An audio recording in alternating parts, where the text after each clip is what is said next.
Of all things. Oh.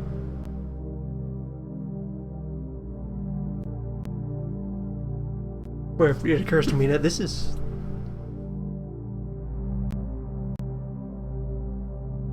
The title screen only mentions the other aspects of the title over here in the legal bundle of stuff over there. So this is XCOM Apocalypse, part of the forgotten largely for being less good late classics, the after classics, the middle era of, well, now what do we do?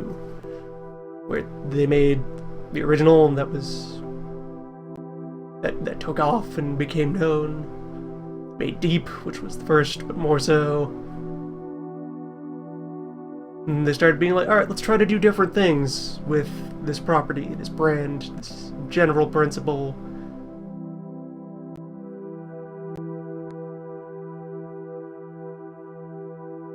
And that ultimately did not go successful enough places, and you know, it fell into slumber for 10,000 years until the remake happened.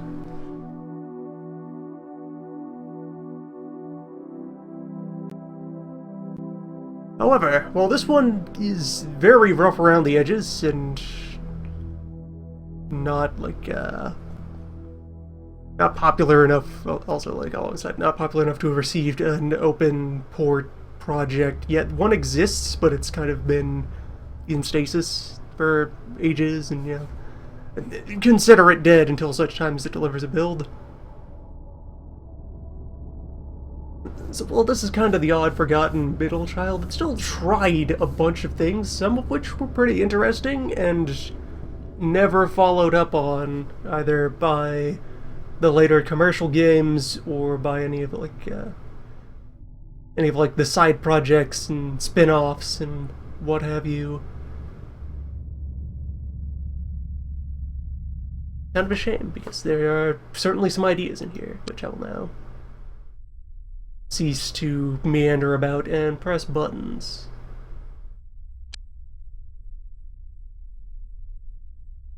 And right away, be greeted by the difference. So, rather than being about the third great space war, in which the Earth must be defended from invasion, Apocalypse takes a whole different... It's still about, yeah, aliens. You fight an alien. It's not XCOM opens an orphanage or something. But the premise that they decided to go with instead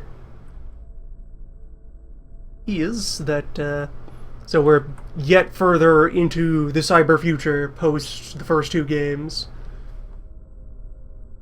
And here on Earth, people have built some mega cities. Meanwhile, elsewhere are people going out into space. There are colonies on the moon and Mars, and expeditions going beyond the solar system to like poke around and see what's up. And that's what XCOM Interceptor is about, doing mostly space stuff instead of ground stuff. But meanwhile, back on Earth, the population is consolidated into some megapoli, of which this is one, in which mysteries are afoot. As recently, a series of mysterious space polyhedrons have appeared, just hovering about the city, from which occasionally erupt mysterious spacecraft that kind of meander around and probe things and otherwise cause unrest. And so in response to this, the city government has invited in XCOM to set up an office and try to get to the bottom of this.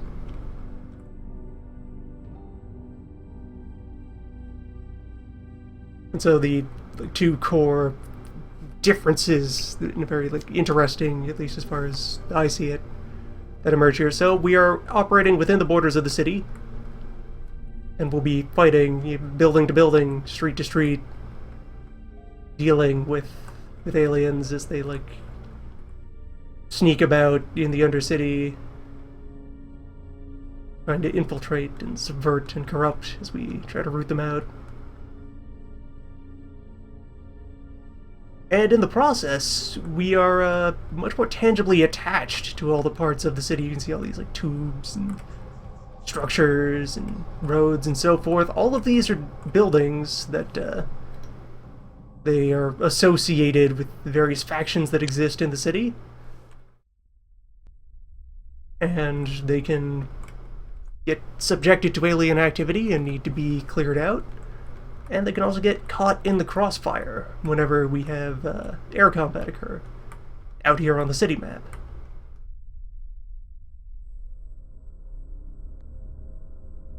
And as a consequence of that, if I pop over to the little Illuminati pyramid here, the many factions of the city each separately have an opinion of us and of each other that will drift around in response to events as they unfold throughout the city. We're over here at the far left side, right off the bat, so we have the government who invited us here in the first place. They're friendly to XCOM. And will remain so long as we're doing our job with reasonable amounts of collateral damage. We have the city police, who are also friendly to us initially, although that comes with all manner of baggage that I can get to further along. And there is the Cult of Sirius, who are a local space church of the belief that surely some manner of alien out there will be the savior of humanity and make everything better. So this whole new contact with other space creatures has them pretty excited that surely this polyhedron contains the Messiah. Or that or the other. There are several portals throughout the city. Even there, the little blue triangles highlighted. Yeah, the cult is very excited to welcome our mysterious new visitors, and very upset that famous alien hunting army XCOM has been invited into here to ruin everything. So they are immediately hostile to us and sympathetic to the spacemen. But then, meanwhile, there's all manner of other companies throughout the city that have property and earn money, and at least off the bat are all pretty indifferent toward the situation, but that will change over time. Right now there's the Sport Ball League. They own all the stadiums. They'll be quite upset if we blow up a stadium while chasing down UFOs, but otherwise, just shrug.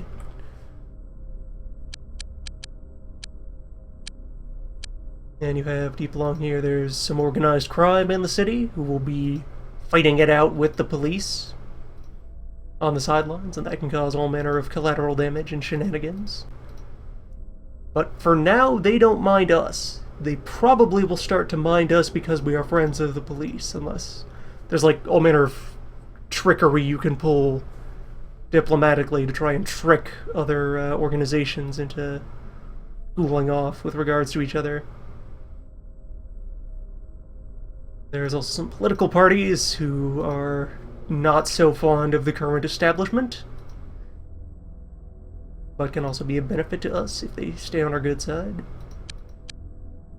Like in particular here, there's these folks, the Sentient Engine Liberation Front. They are a pro-robot political party, where there are robots in the city that were built and then left standing around with nothing to do.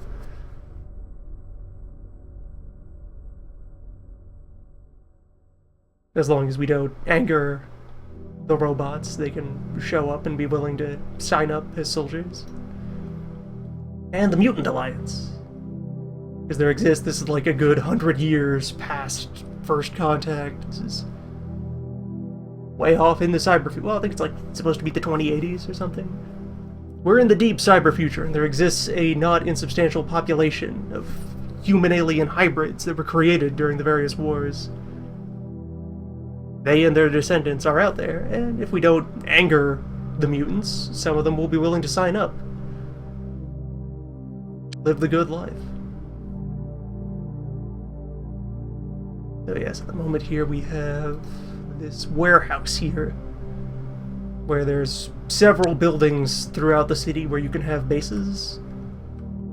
Either warehousing space, or you can get the space underneath various slum blocks. We've been gifted a warehouse to start with. You can buy those out and set up XCOM bases in them, where you will have, you know, your traditional grid on which to throw a bunch of facilities in order to serve purposes of which, let's see, yes, we do have an alien containment right away, good. And I would like to throw down money for a security station.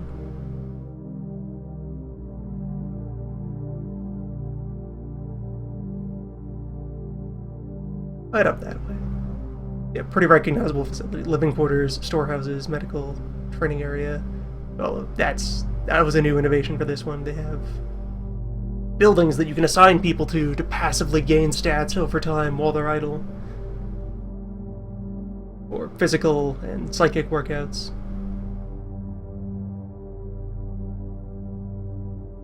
Security station there it's a bunch of automated turrets that will fend off hostiles when you get raided.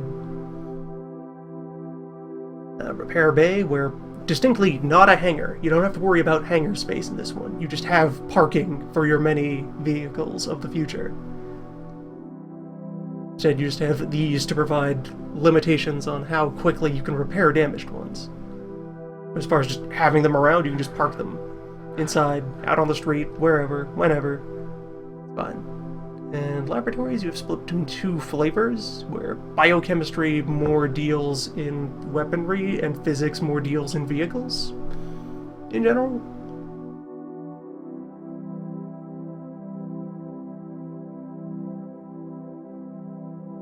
And yeah, workshops. We're gonna have an engineering team able to build stuff for us. Per usual, so for the most part this base already has one of all the core things we need. Upgrading that over time and probably buying out at least one additional building somewhere else to have, like, a production complex. These grids here will be fixed by each building,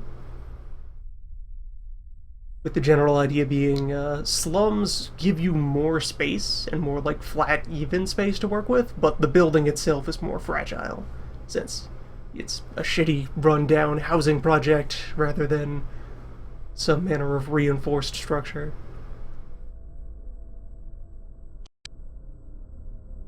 And let's see, no reason not to buy. Ah, hello! Nice. So I mentioned the existence of some wonderful folk. Okay, so we have, right now on staff, just a bunch of humans for our currently available field agents. And then some amount of folks will be available for recruitment. Every week you get access to a fresh pool. And in this case we have 2 regular humans and a robot. I'll be taking all of them because we will probably be desperate for personnel. There's a potentially very high density of encounters you can get up to. And you can see right away, so the idea with the robot is they have really good physical stats. No psi capability, but also, as the other side of that, excellent psi defense. They're immune to psi. They don't do psychic things at all. It's a robot. It doesn't have a brain. It has, you know, a cyber brain. And it's also immune to a couple of other, like, bioweapon-y things that exist in the game. However, it also cannot... It doesn't learn. It doesn't train. All those physical stats it are because it's a robot. It is exactly that tough. That is the specifications of its equipment.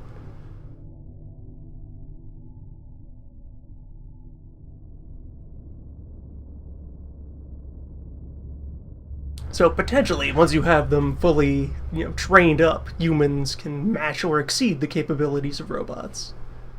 But the robot has all of its ability out of the gate.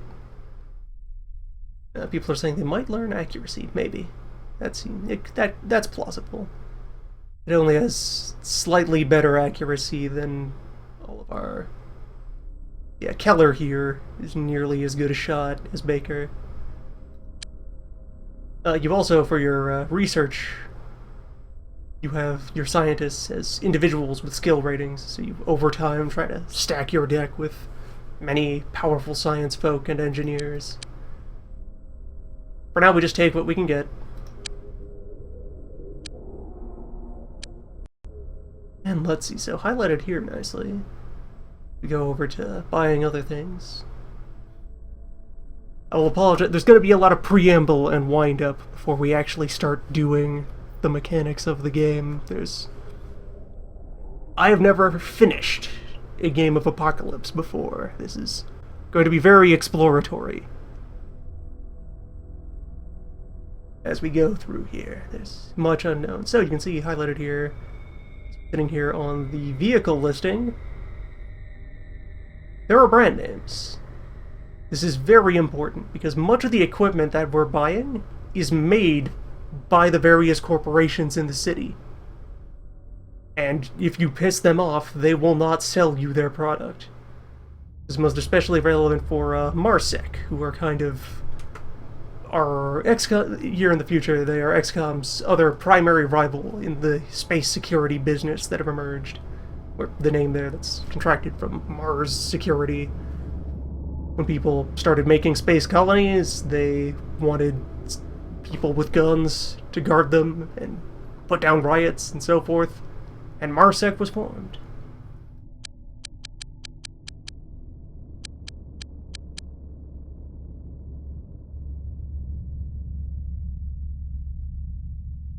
They are our corporate rivals and also a very strong asset, because since we work in parallel business, they're a supplier of many things we need, of which I'm going to engage in a few. So there's a wide variety of vehicles available in this game, of which some are aircraft, like hovercar, hoverbike, rocket interceptor, and so forth. Some are land vehicles. These are trash. Land vehicles are terrible at everything forever. They can only travel over the roads that exist in the city. They cannot go off-road at all. If the road under them gets destroyed by stray bullets, the vehicle is destroyed instantly. And they're extremely slow. Don't use land vehicles for anything except what I am going to do with these storm dogs in a moment. But for now, though, I'm also going to buy all of the hover bikes.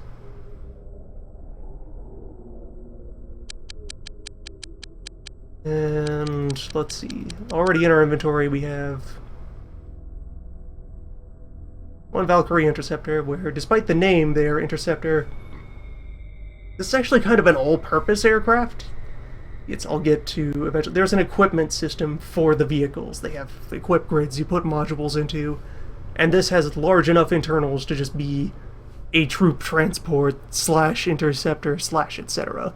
We're actually going to use other air vehicles for our intercepting for the early game, and this will serve primarily as a dropship to just throw teams of agents into situations.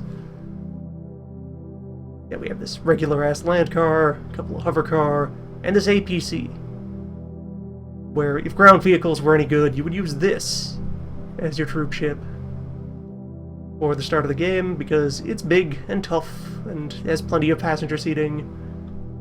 But it's on the ground. It's terrible.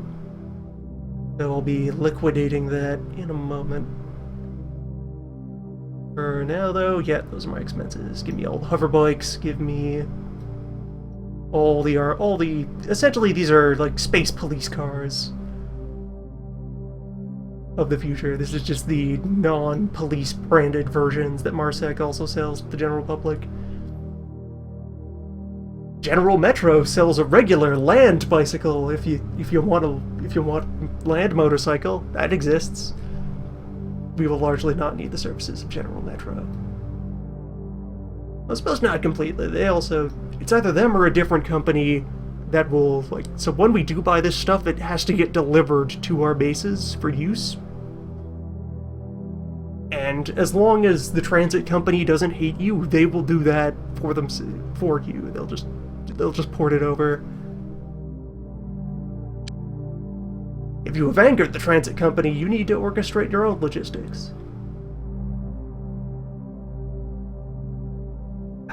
most land vehicles, they're at least, like, numbers-wise more durable than their air equivalent. Like, you can look there, the Wolfhound, 550 health, 168 armor. Whereas the Valkyrie, 280 health, 36 armor. This thing is indestructible, if not for the glaring weakness of shooting the road under it. If this could off-road, it would be perfectly competitive. I think there's also, like, for sale in here somewhere. Yeah, there's just a full-on tank over here as well. The Griffin AFV.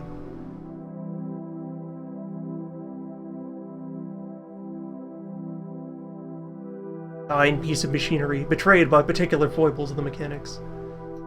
And also that we're XCOM fighting space crime, rapid response is very important to us. We need to be able to get into situations quickly, and that means airdrops. And so let's see, personnel equipment. This opens up another big opportunity for things, because we are not producing our own small arms right now.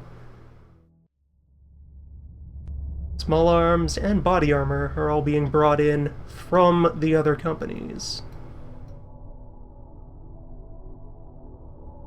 who have near monopoly on the military industry of the city. So if you want body armor or gun, you had better stay on the good side of the police. Also, they're just standing out. Diablo there is actually one of the street gangs, I believe. There's just this tiny hint of an idea that they had the thought that maybe you'd want to do, like, a crime run where you just get your supplies from the streets. However, this is not really supported by the way the game is sorted out. And, like, right away, just having my attention brought to that, again, that's one of the little scraps of you could do something really interesting with this premise if you were willing to give it another look over. Medkit's also very important. Nanotech here, they have a monopoly on medical technology in the city. If you lose Nanotech, you do not get any more medkits. They're just gone.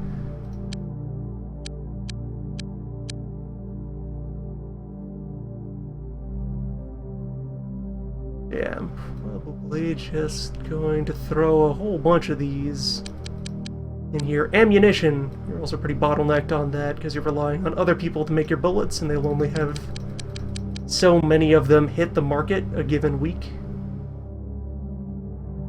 It's probably wise to just siphon up all the ammo I can. Until such time as we're able to switch over to stolen alien weapons, as will unfold eventually.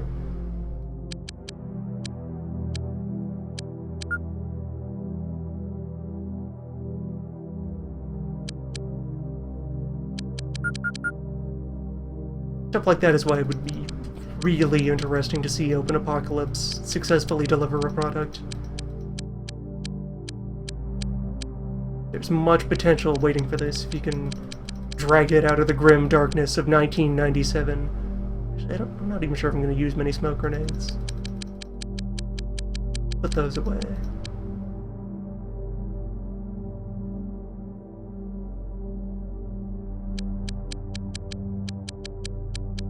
Buy a couple of M4000s.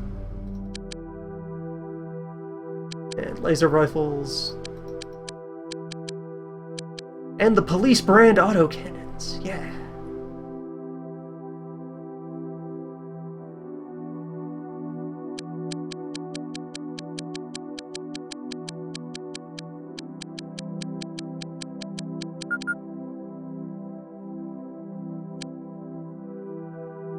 And then, okay, so we've gotten over to the vehicle equipment tab here. You can see the companies that produce the various relevant bits. Fire control computers to improve accuracy. Modules for passengers and cargo delivery.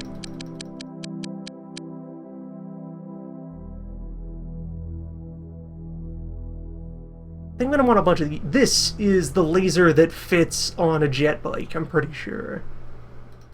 Want a full set of those. Which also brings us around to our good friend E115. Where so, unlike Terror, where your old plasma tech got written off because there was no way to replace E15, or E115, after people colonized Mars, they found the supplies that the aliens were using. And so, Soul Mine over here is the corporation that owns Elerium mining rights on Mars, and as such are quite powerful. And thus, also, we can buy Elerium 115 off of the market. As long as we have a supply of it, we can use various plasma equipment. It's more powerful than similar, like, laser or fusion equipment. At the price of, you need to get that E.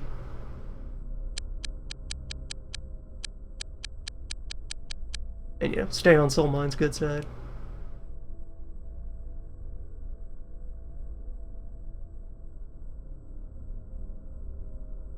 Yeah, these are a bunch of engines. Cross-reference which of these. Like, when we buy new vehicles, they show up with, like, a stock configuration, and then you can mix and match their parts. Yeah, over here, Super Dynamics. Makes all the conventional... well, more conventional... the non-Elerium-based drive systems. They're much cheaper fusion fuel.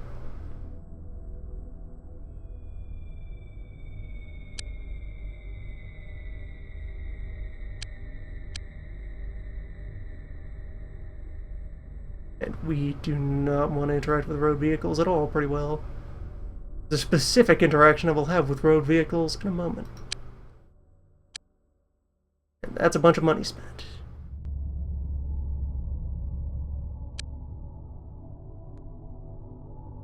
May as well throw the starter science projects on the table here. We want the bio module to let us take captive aliens home. We want the physics team to give us a report on these portals. What's their deal? Such are the mysteries.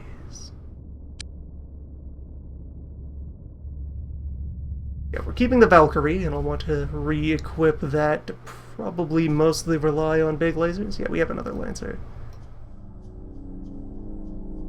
Yeah, let's just make you laser-driven, and you can see here they have a cargo pod, a passenger pod, and a 2x2 block where we could inject some further module, which, in our case, that's going to be for the bio-transport module for the prison unit. It's running a Super Dynamics turbo engine.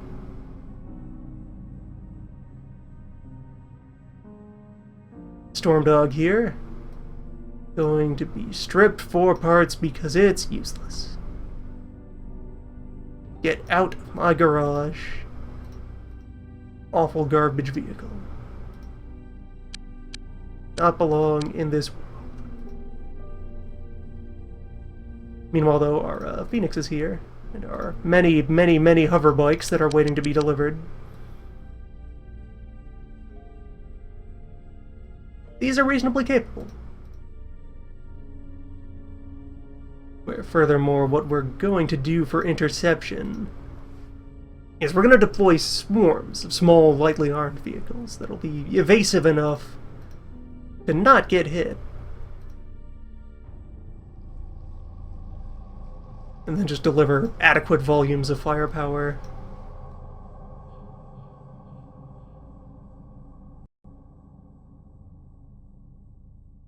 Hover cars also, you could use them as a light transport if you wanted.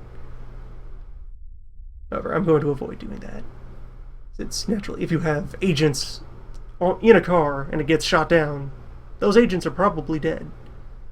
I'm going to try to keep all of our ground personnel concentrated in our fastest and most heavily armored sky vehicle.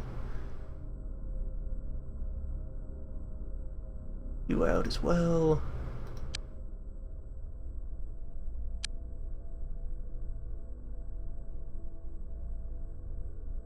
And so I'm winding up to begin acting on an exploit where if I went to sell this vehicle, there's an amount of money I would get based on the price of the vehicle.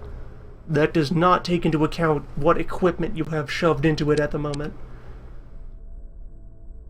And that furthermore, it is the case that when you do the math, a Storm Dog and its stock parts sell back for more if you rip it apart and sell it off piece by piece than if you just resold the complete car. Opening moves of XCOM Apocalypse. Establish roving biker gang. And for-profit chop shop. I think we'll have to wait for those to show up before we actually harvest their bits, though.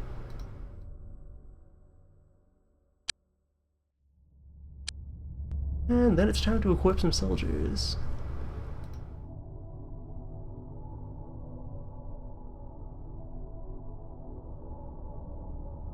I believe, yes, I can group select people.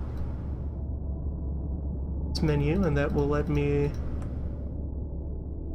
rip all of their gear off together and start from scratch. Well, actually, yeah, everyone wants body armor. Maybe. Alright, yeah, and we have these. There's a very goofy aesthetic going on for all manner of things here. They were trying things. It was the late 90s, though. No one knew what anything should look like.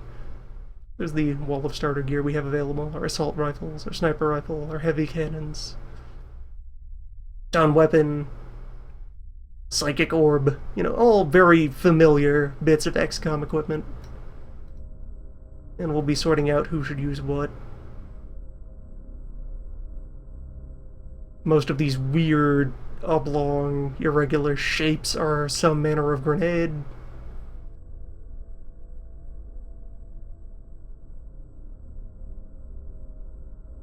We'll be distributing those more regularly.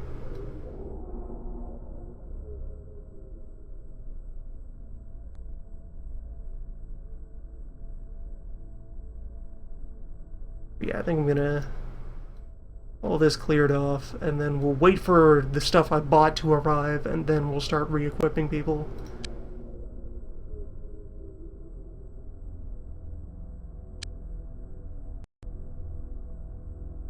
And allow a bit of time to flow.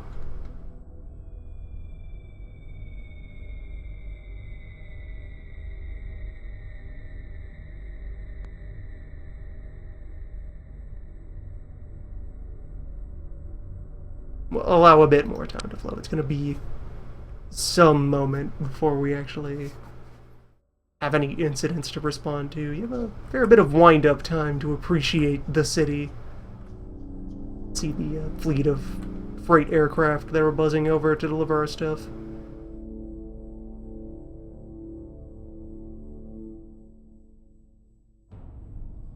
The mysterious pyramid here. This is a portal. One of the points through which UFOs will enter the city when they occur.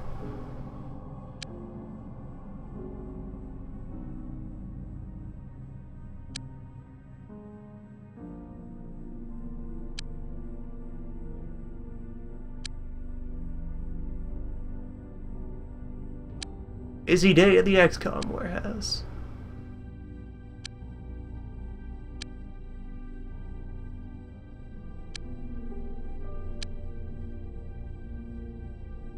And yeah, so for a further example of how there's kind of interesting interactions with stuff as far as the city mechanics go,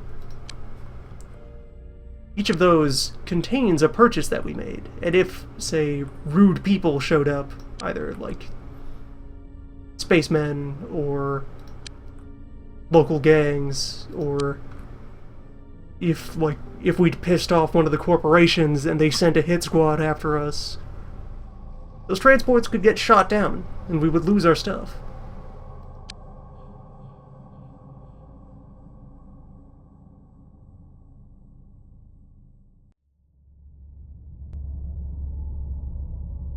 And you can see... oh, they've actually sent the cars over themselves, just on the road, under their own power.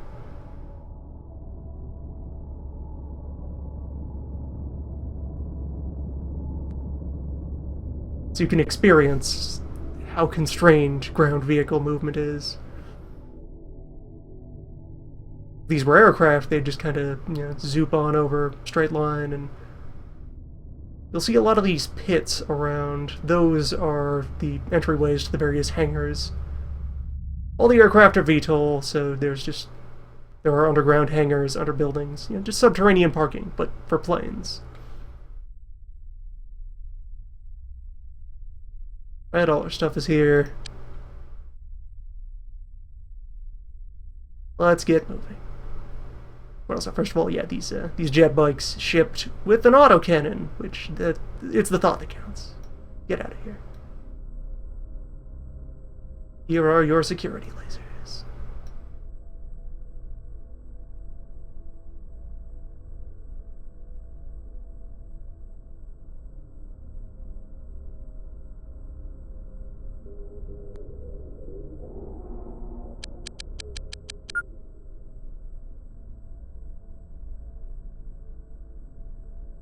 Get all of those emptied out.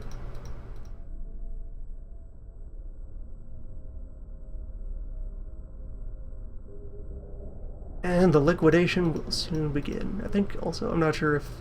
Yeah, I think there's like a turbo sports engine we can throw in these as well that I should be able to grab.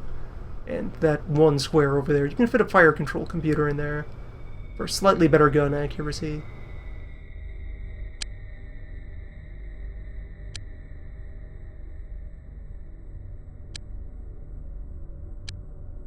Oh, and also you can see these vehicles here. These are taxis, delivering our recruits that we hired. They were elsewhere. Now they're here.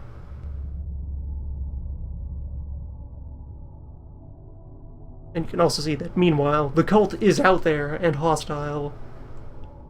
But not, like... They're not throwing armies around yet. We just know that there are cult-friendly personages tooling about. If I really wanted to, I could go start shooting up their personnel and their buildings. But in particular for just the randos of theirs driving around the city, that would cause more collateral damage than it would be worth. The mayor would be on our ass.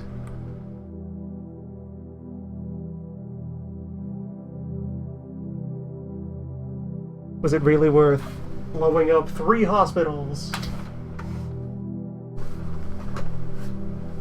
just to catch one Wolfman?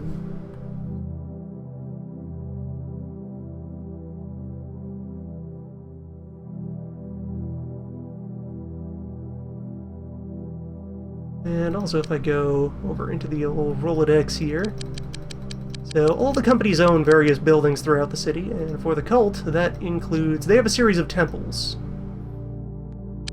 where they meet, and once we are reasonably well equipped and armed, raiding these temples can be a pretty good source of experience and supplies.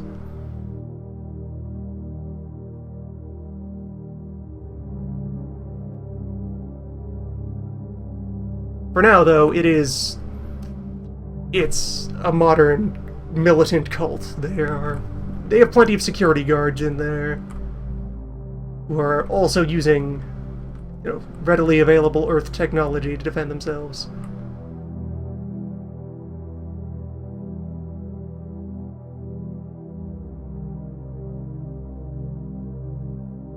Cult raids will work best once we have either some manner of immeasurable leverage.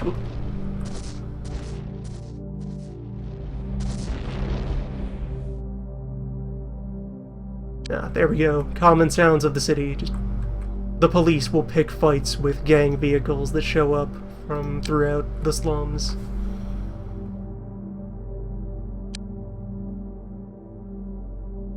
Expect to hear a whole lot of fire exchange from the surrounding area. Where, also, interestingly, so there is a different city layout for each difficulty.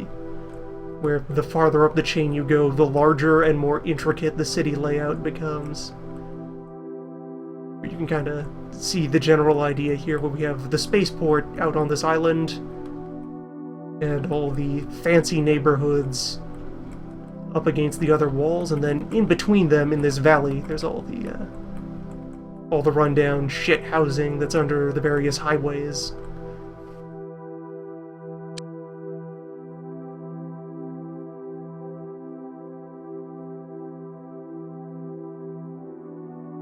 This is the normal difficulty city. Yeah, the name of the cult has nothing to do with the aliens that we are fighting against. They already existed before this incident began. They were just waiting for some manner of space creature to show up. And right in here. Owned vehicles. Sell off my road grav engines.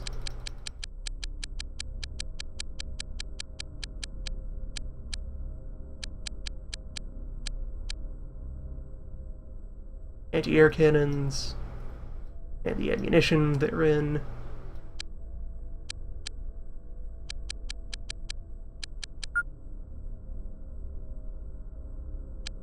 And the vehicles themselves. Yep, Storm Dog, all of them. Get out of my house.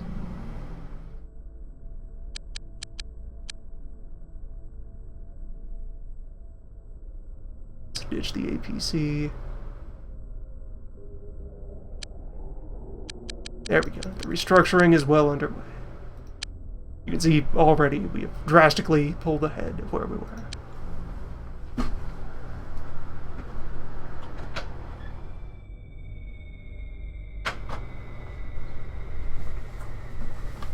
Momentary interruption.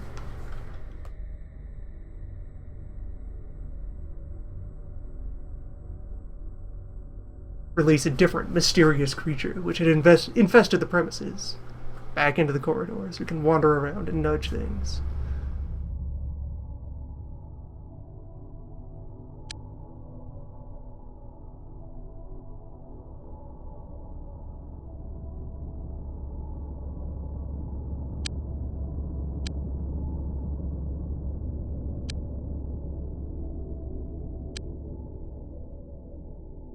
Right, so yeah, actually, with that money in hand... Let me just go ahead and consult the list of vehicle parts here.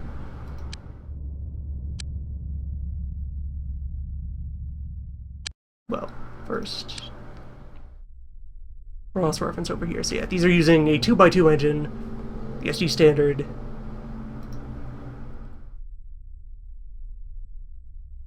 Whereas our hover cars are using the much larger SD Sport engine. Just see if there is a 2x2 engine that is stronger than 1000 power.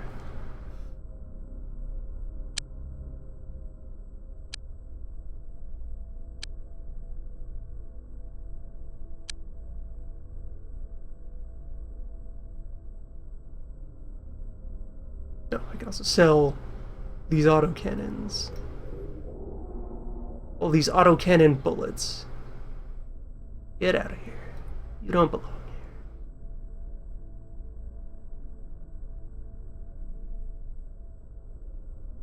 here. Alright, so standard. Yeah, this deluxe engine here. I want a set of those for my jet bikes. And let's see, there's also... like the turbo would be... or no, the sport engine there is... also a small.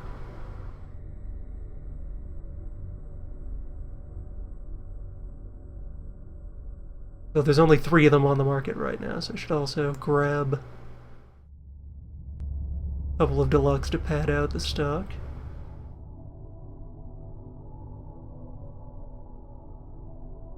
Turbo, the Elite, the Special, those are all increasingly large. We'll want more fusion fuel for the time being.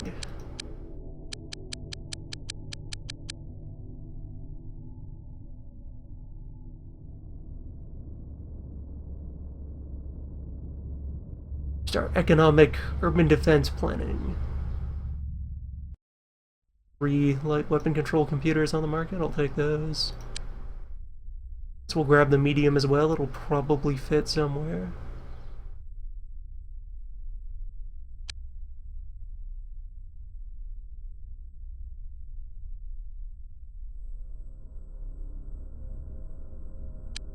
Do not need that ground missile array. Any of the things that go in it.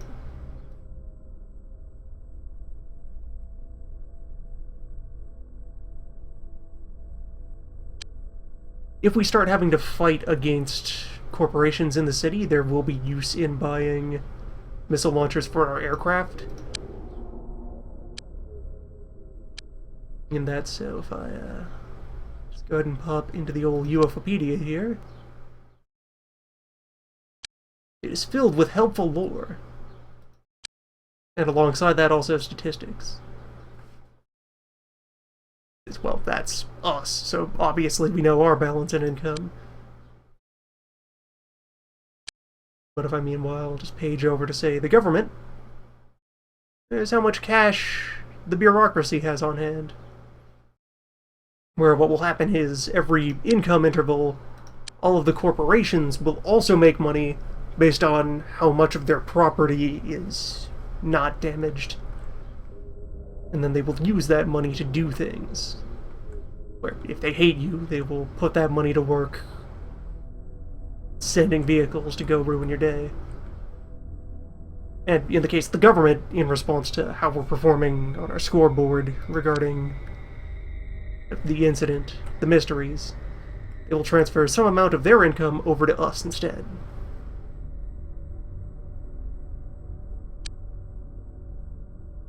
The city is capable of self-repair. There are construction vehicles that will meander around fixing things that get broken.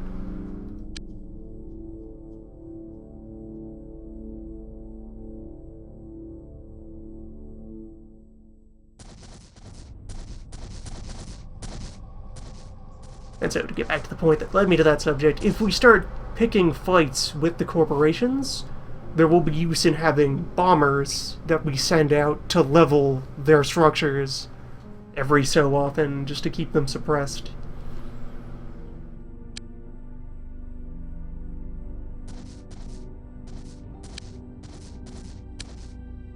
Alright, so with that in mind, alright, there is no space to put a control computer there. There's room on the hover cars. Where, let's see... Okay, it's that they have a small engine in them right now, but I could give them bigger engines. Could move up the 2x4s. For now, though, let's get our hover bikes properly worked over, give them the deluxe.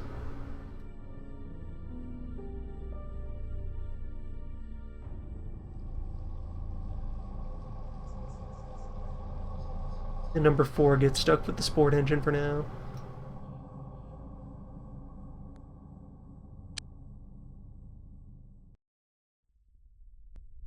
Two, 3, I'll get firing computers. 4 neglected bike 4. Perennial underdog. Hover bike 4.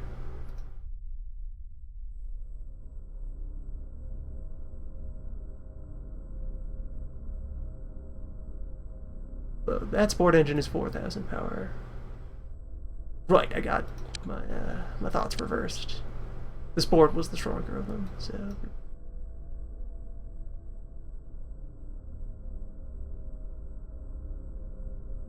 I equipped you backwards.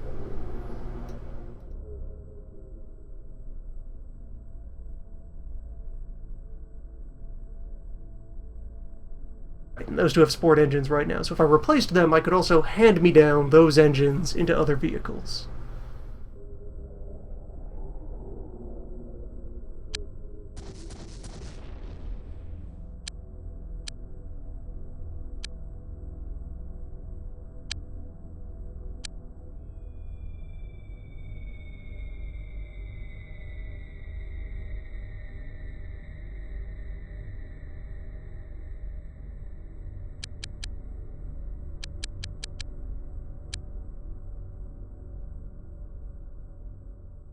Yeah, the turbo here, that should fit in our hover cars. It's 8,000 power. At a glance, that seems to have the right profile. Grab a couple of those.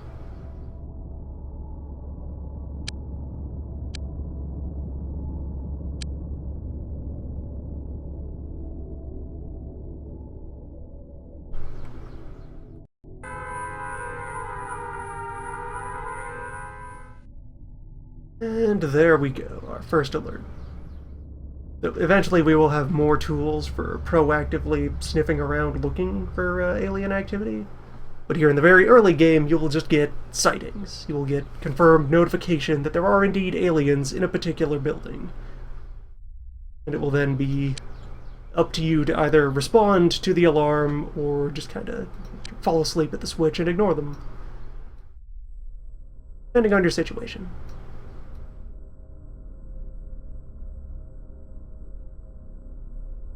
Naturally, we want to get in there and grab ourselves some samples.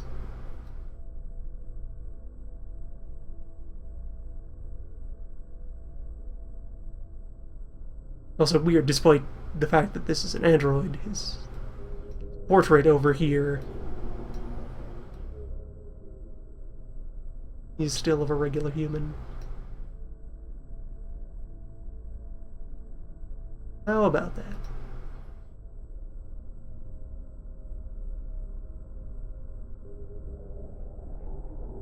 Alright, so let's take stock of the team here.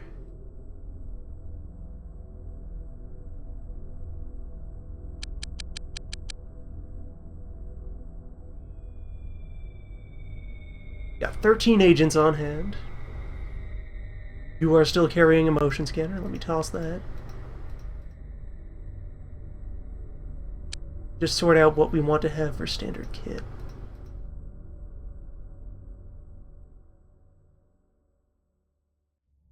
And yet with this a lot, probably not going to want to bother deploying a psychic. Humans have pretty low psi potential. You can only train up to, like, at most 3 times your base rating. Where all of these are on a 100-point scale, potentially.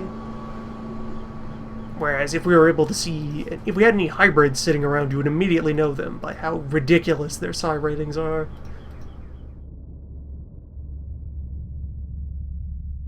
They have the best capabilities as far as brain stuff. Alright, so knowing something in advance already about the early game, I'm going to set our android up with some stun equipment.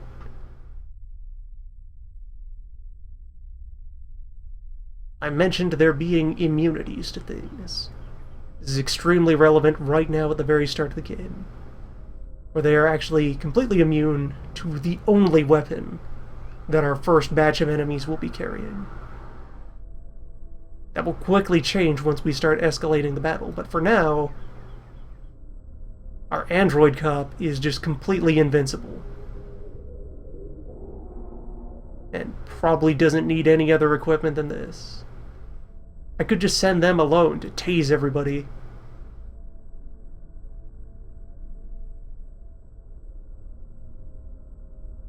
No, I can also...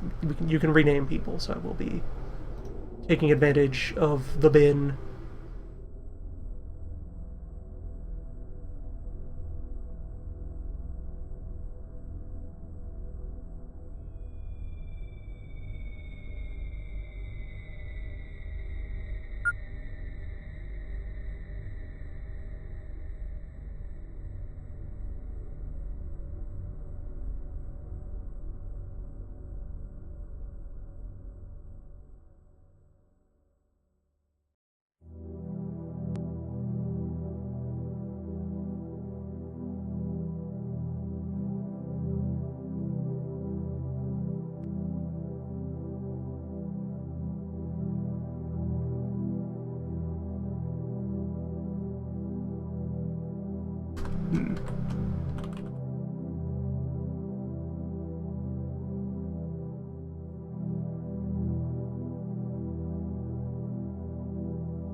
let's go ahead and get some people properly labeled. And then, an hour into the session, actually do some ground combat.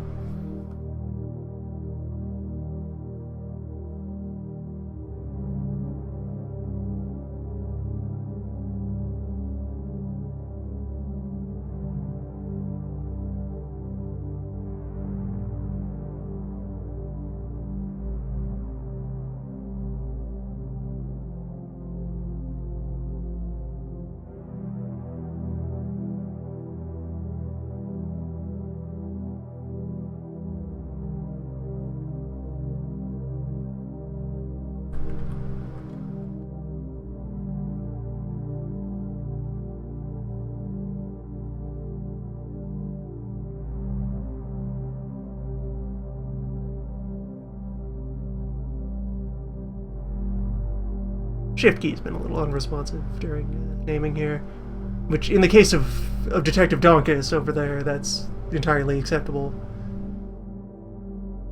That's an improvement.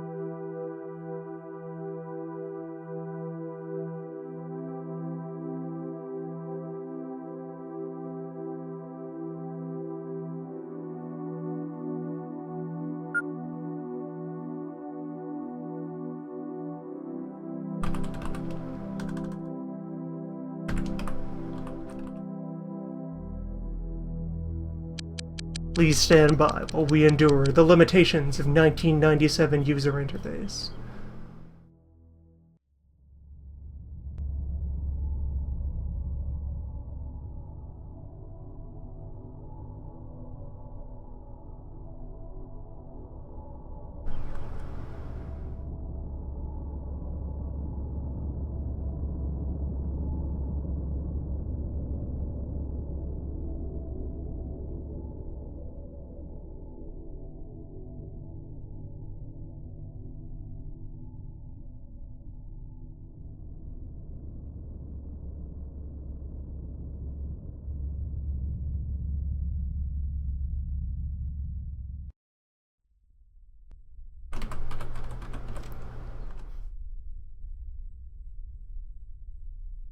There we go, that's a start. And a moment to just attend the list, properly curate. One who was allocated. That's checked off. Oh wait, I skipped someone over. Someone in that list was not labeled. Correct that shortly. 2 unlabeled persons. Do not change Manfred or Metero.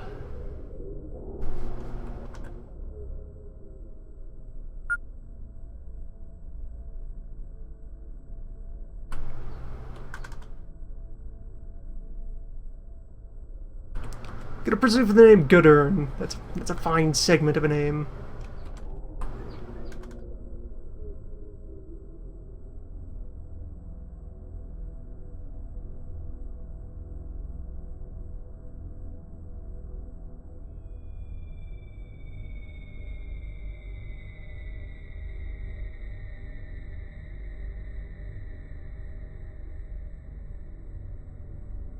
And with that settled, let us build some teams. Let's see, so first 2 here up front. Designate you snipers.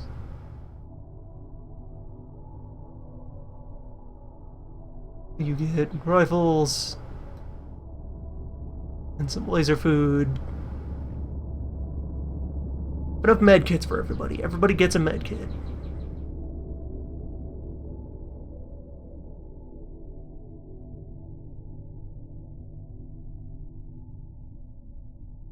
You get one of each flavor of grenade. Just be sure that works as advertised. Yes.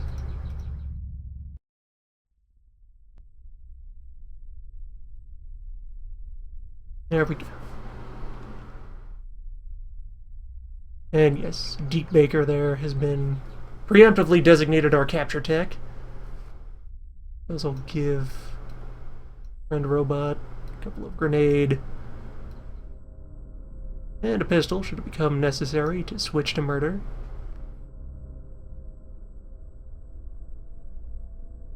Then let's see here.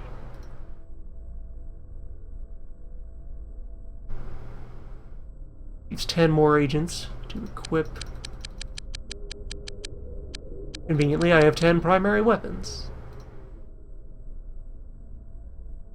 One of you is carrying a pair of pants as a primary weapon. No.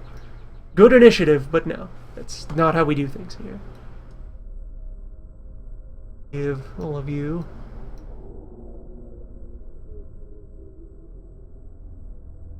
you are carrying your pants instead of wearing them.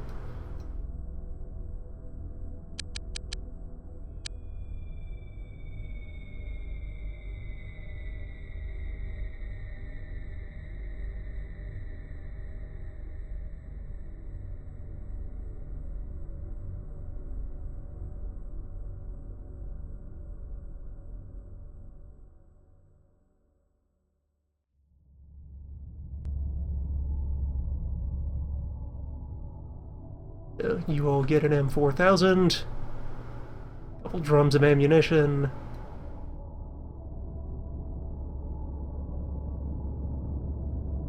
sampler pack of grenades,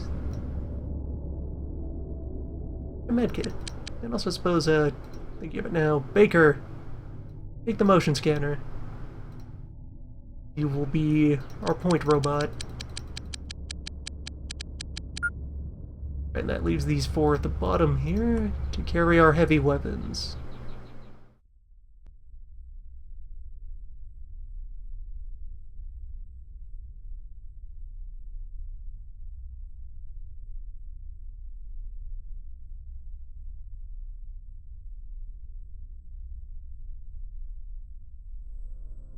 Alright, that's a layout. That's a team. It's tentatively a force to be reckoned with.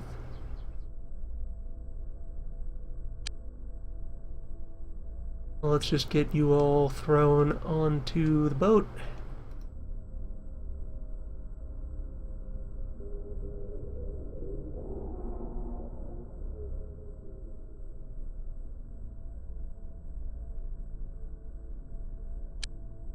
I hope has passenger capacity for all of them.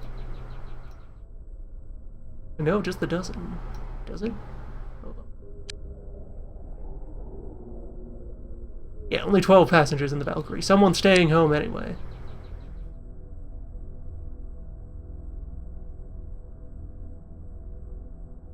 Unless we have them walk. Or hop into one of the other vehicles and send it along as well.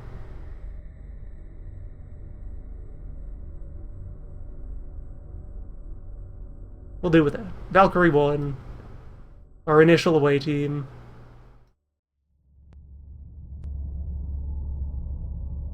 What does Jurgen not play by anyone's rules?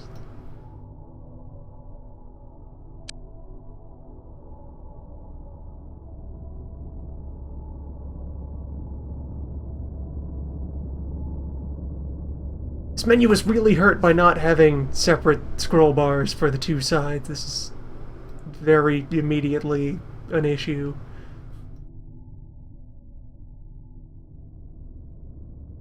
Ah, there we go. I can force it to scroll by just kind of brandishing Jurgen near the bottom of the list. You get in a Phoenix. Several of you get in a Phoenix, apparently.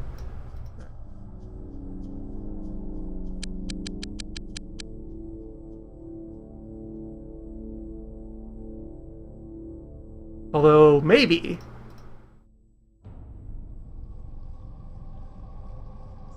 Yeah.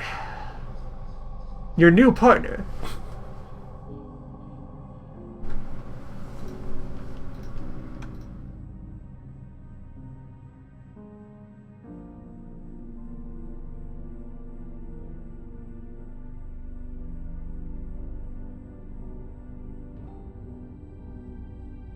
Alright, on your way.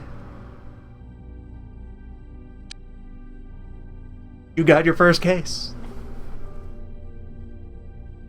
Yeah, all the hover cars fit 4 passengers. The bikes can take 2. Where driver and sidecar, except actually all of our vehicles can fly unmanned. There's no pilot management mechanics, so there's just someone sitting in front of what would be the manual override.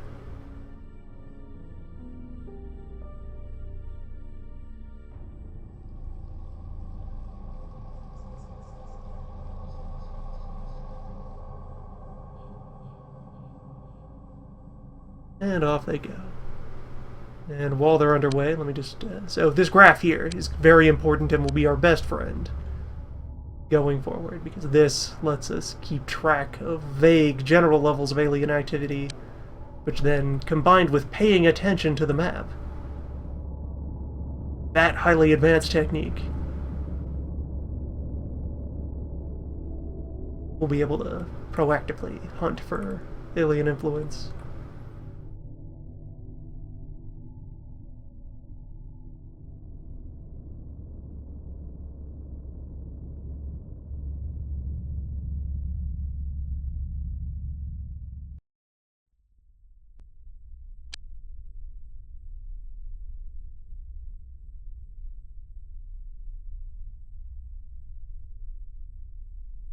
So where is the Enerton HQ? So who the hell are Enerton?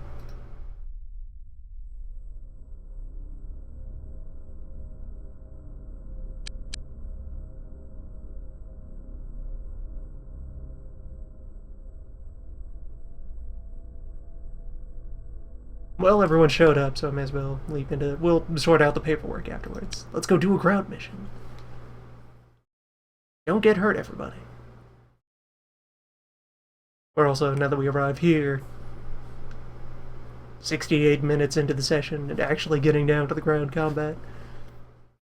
So the other big thing that they tried with this was they implemented both the classic style turn-based time unit management, etc. ground combat, and a kind of pseudo-real-time mode. And for the most part, the game is actually balanced around the real-time mode. It's a lot of parts of it are less rude if you play in continuous time, smooth time, parallel time. So I'll be using that. And to help facilitate controlling things smoothly during real-time mode, you group your units into up to 6 squads, each of up to 6 soldiers, and you can then command them as groups. So for example, I can have up in Squad 1, just Baker, and, well, let's maybe re-equip Jurgen into something else? Or, nah, heavy weapons Jurgen is just naturally the right good cop, bad cop, meat cop, bot cop.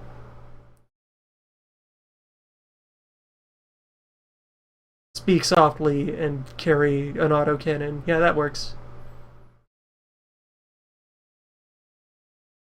So then, let's see, take the snipers over here. Move all the assault rifles up onto Squad 2 there, just be a big old murder pile. Have the other autocannons on Squad 3.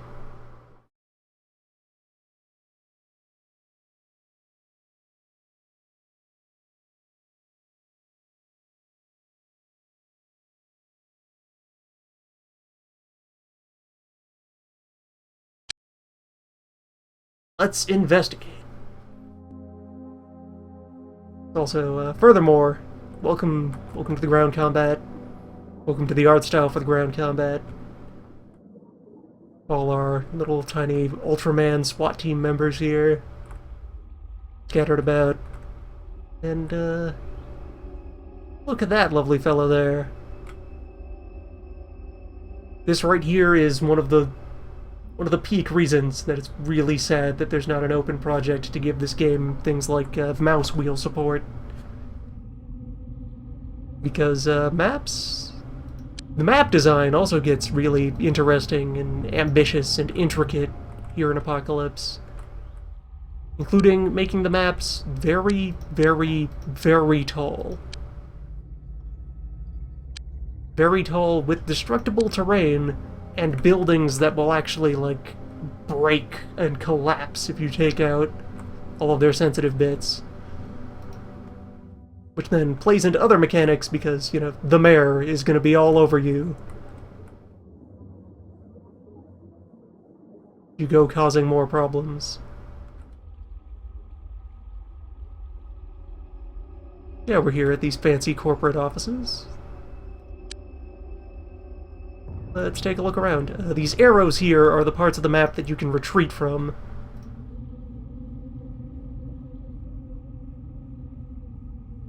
Get everybody formed up.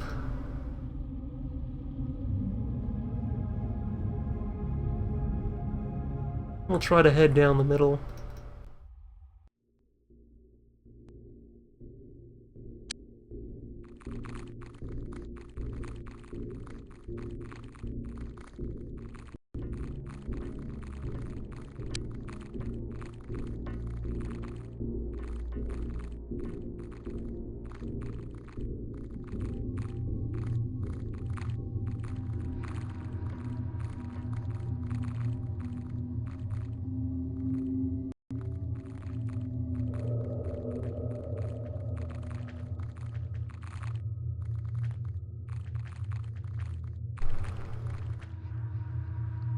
Alright, we have contact. First hostile sighted, and they are up on the bridge between these two buildings. That over there is a civilian. The civilians dress in weird, futuristic jumpsuits and so forth.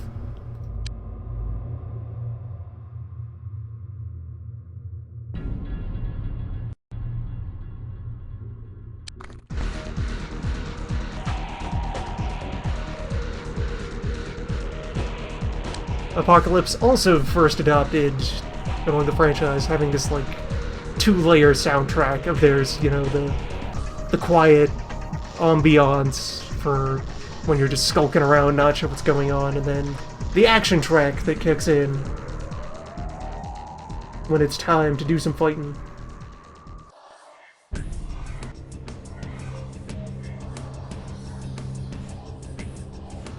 Also, on the subject of the jumpsuits, it is in the story, in character, one of the political parties is really into, like, retro-futurism, and they are the ones who currently have control of the Senate.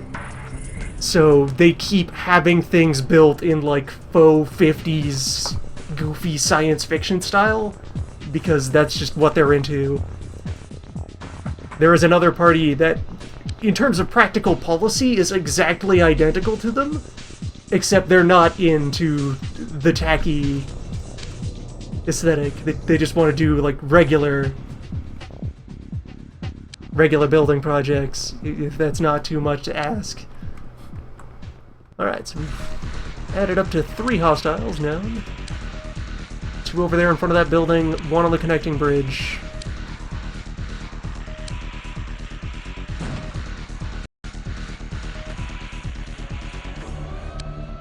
Alright, that's us reacquiring our friend on the bridge, who is really picking up the pace there. Also, so now that things are in motion, right, I think that is trouble already, frozen in midair. So we have a whole bunch of buttons down here on the UI. You can see already our squads are there, individual units inside each squad highlighted when you select. The ones who can see enemies have this little helpful pip above them. Your 2 hands of equipment, your firing modes for weapons, killing people to drop things or throw things. And in particular, a bunch of these also kind of fit together better in the real-time mode. So you have shot mode you would like them to try for, anywhere from careful aim to full auto. Formation you would like the squad to move in, of either kind of clumped together or spread out into a line. You can reassign your squads mid-mission if you want to jumble people around. You can also micromanage out the individual units commanding them. And you have different levels of caution to engage in, different movement speeds you want them to partake in. Anywhere from, like, carefully crawling on the ground to sprinting.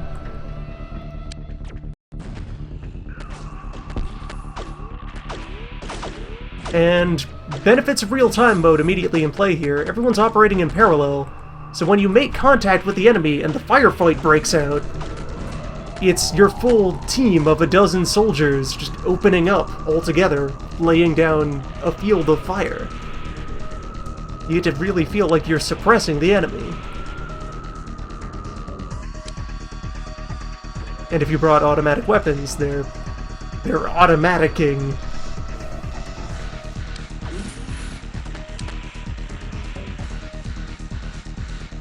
Let's see, in particular, it'll actually be, if I try to micromanage this out, it's just going to get very inconvenient. So, broad strokes. Send Baker in there to try for Baker specifically. Jurgen, you hang back. Or can I not? Can I only assign them? Squad level orders.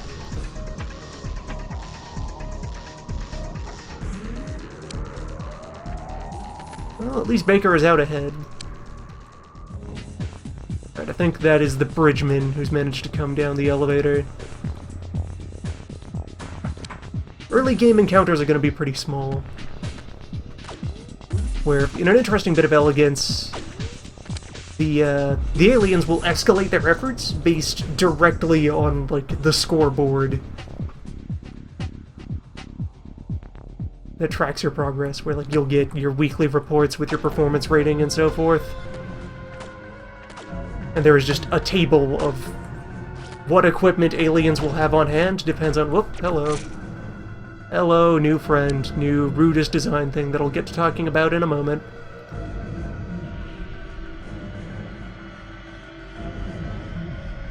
Everybody really needs to make sure that that thing dies. For the good of the team. Also, yeah, let's actually have you back off. You just book it, just run. And there we go, that's where I get my individual commands in. So you run over there and try to tase that guy.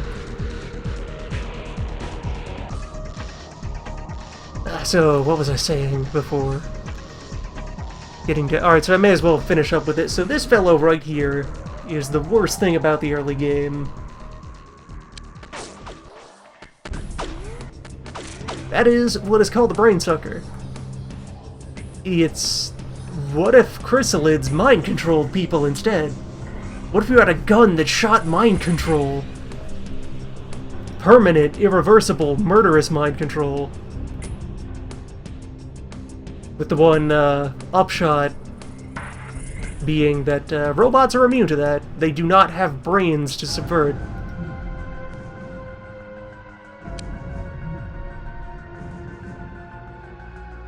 This is also the main thing which makes real-time much more forgiving than turn-based.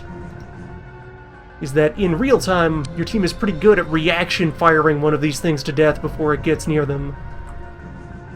In turn-based, it's much harder to orchestrate out that kind of Overwatch. Alright, see, like, they already took care of it. But so yeah, these basic early game fellows, they carry a gun that launches those in pods.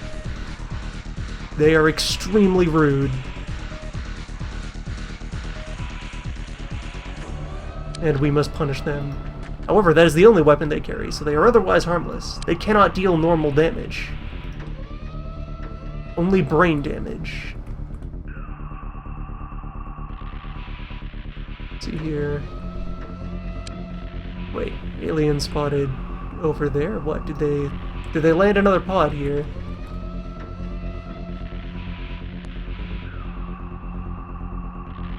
Hold on, where's my, do I have a make things transparent button?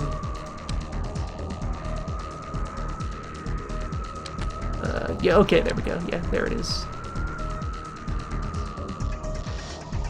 Please make it dead. Team, just focus on that. The effect is not instantaneous. You do have a bit of a moment between when they make contact and when they kill the target they have grabbed. You have a bit of an opportunity to save your soldier. Preserve their valuable human brain.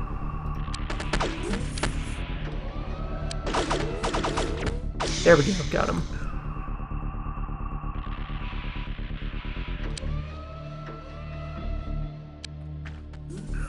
Alright, Baker, take him out. They're gonna keep launching those. Although, actually, there's no point in stunning them right now, because I don't have a containment unit. Baker is still in the best position to go for the murders.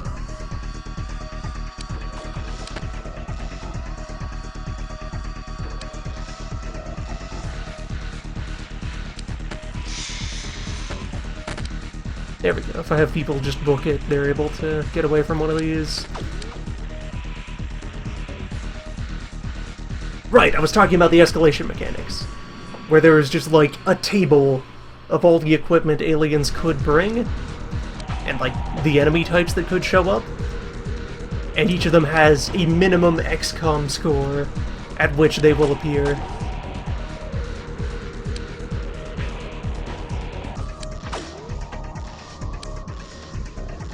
Oh, hi there. You went a ways off course. That in the building, or it's hovering outside? It's waiting to fall on these guys. Try to get them out of the way.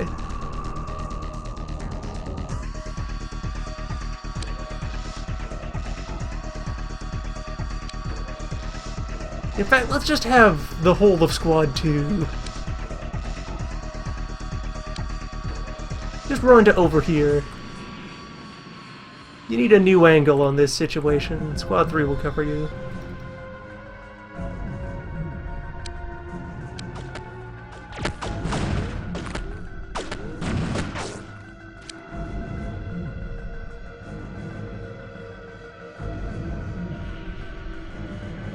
And meanwhile, Baker is entirely performing as designed.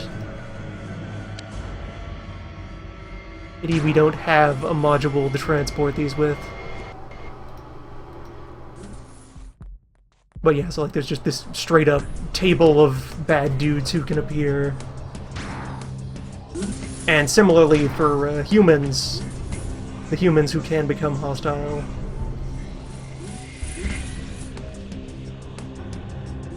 There is a table of human gear, where, although in their case that just goes up over time.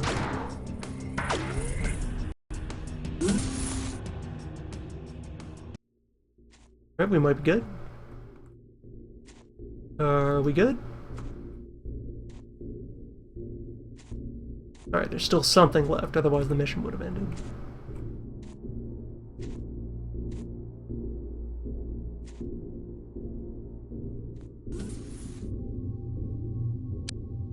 Ah, one leftover slug that managed to launch.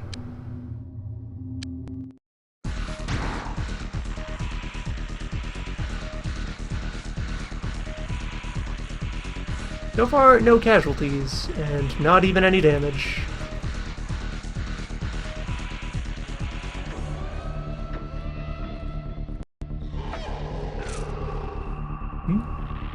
That was a noise. Alright, so there's probably still somebody standing.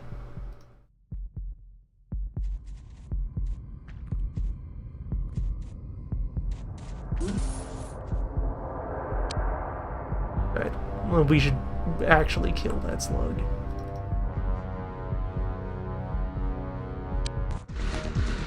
But yes, and so further interesting kind of elegance in the difficulty design is that at the higher difficulties, they just reduce the point thresholds at which various things roll out.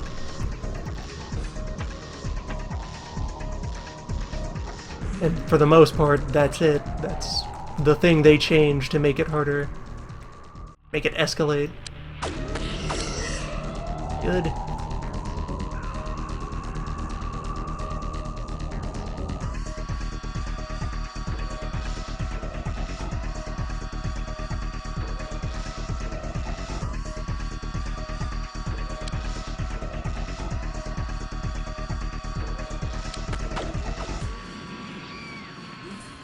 And furthermore, that also provides a framework of dynamic difficulty. I'm not sure if these will try to grab civilians or not.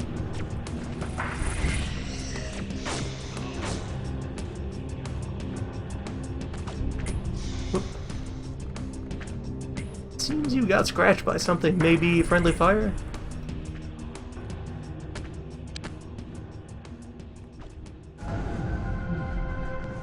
Alright, come on. What's okay, the men I stunned have woken up. You can see by the icon there, they are panicking. One of the ways missions can end is when your opponent's morale is broken, they will run away. And the same methods you have, try to escape the map. If they leave, you don't, that's a win.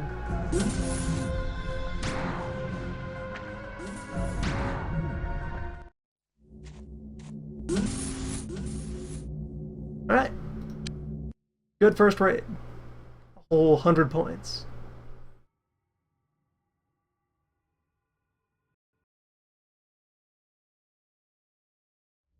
And you will occasionally see that tiny slice of window edge. As like many games of the time, this changes resolutions.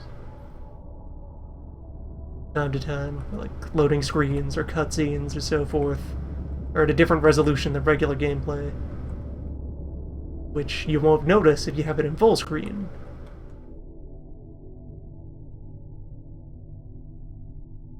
Will briefly make itself known, especially here, where I'm capturing it with external software that doesn't like the idea of the thing it's looking at changing size.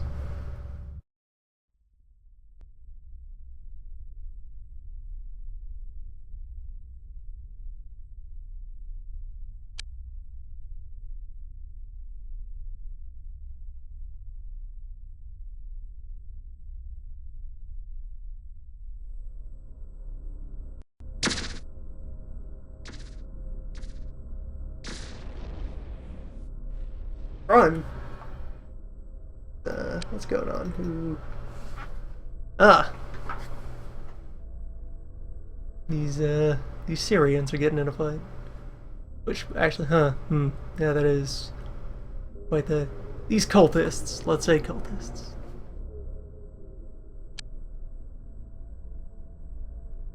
That's an unfortunate coincidence to have occur 20 years later.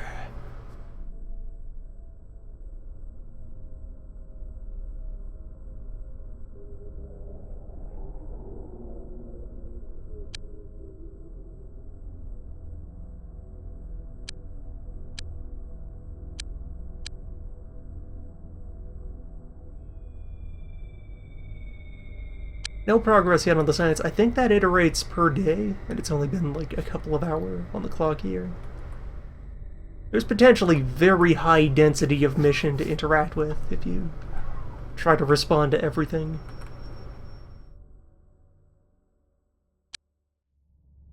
For the most part, you probably are intended to leave a bunch of things alone. At least until you are much more heavily equipped than baseline.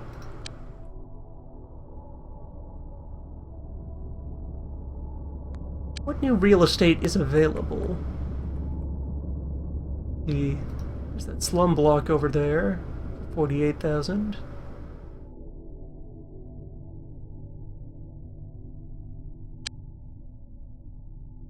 Well, let's see, there's a couple of warehouses over here. This one's probably very small. This place at the other end of the highway is probably one of the better options in terms of positioning. Gives us something that's close to the other portals. Or, let's see, there's 1, 2, 3. Is there a fourth portal, or is it just those 3? Looks like it's just those 3, so just getting to the other end of the highway, that would give us a place to watch over the third portal.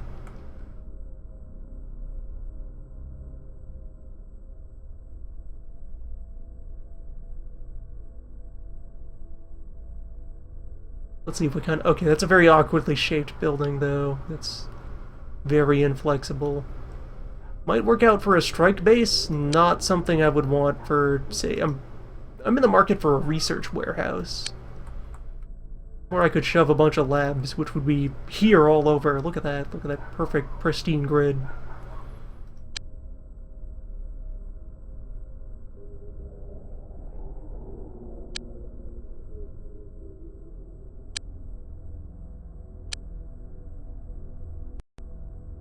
This one's also pretty nice, off here in the corner. 70,000 bucks, though. I suppose it is warehouse.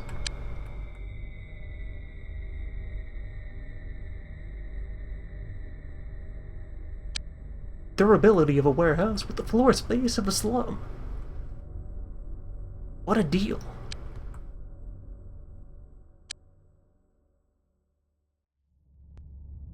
Not gonna close any purchases there, just shopping around, and also just to be sure.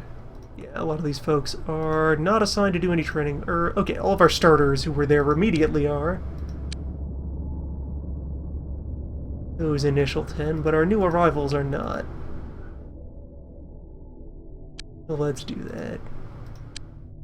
Attach you to the gym, where you can see the efficiency rating has dropped there because we don't have enough gym space. You can have 10 people operating in a single gym.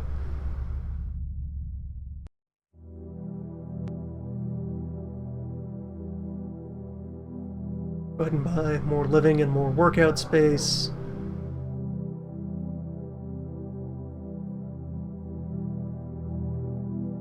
And I have some foreknowledge that there are 2x2 facilities that exist farther along, but like, other than the garage, there are like super labs that are quite big. But those are going to go in the secondary building anyway, so I'm not going to get too worried about backing myself into a corner with our home base here.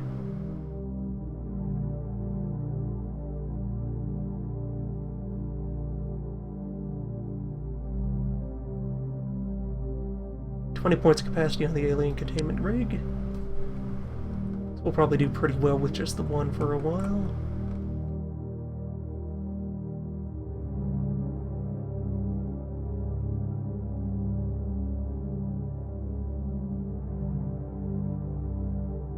Also, wait, actually, to review here. Warehouse 7. Can I rename Warehouse 7? Or is it's just Warehouse 7? If you go fishing around here, all of the buildings in the city layout will have names.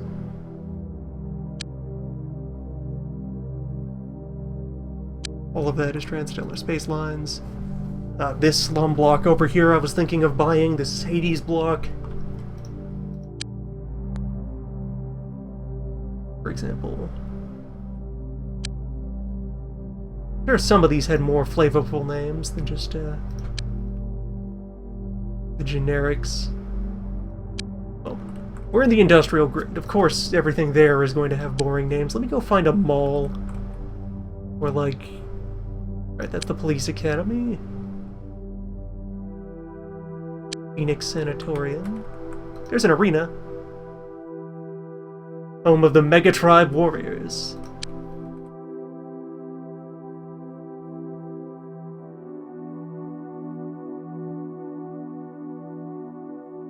Yeah, that's it. Well, they have the weird space font going on here, so I think that's supposed to be a Hura Tower?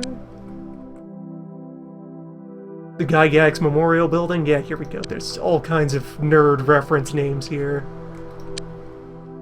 Scattered throughout the city.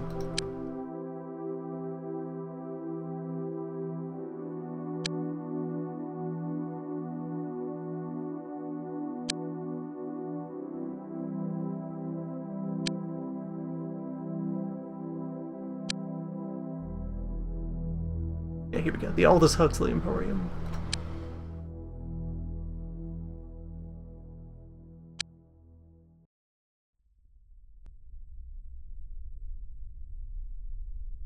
Meteor Kings, another sport team available here in regular difficulty.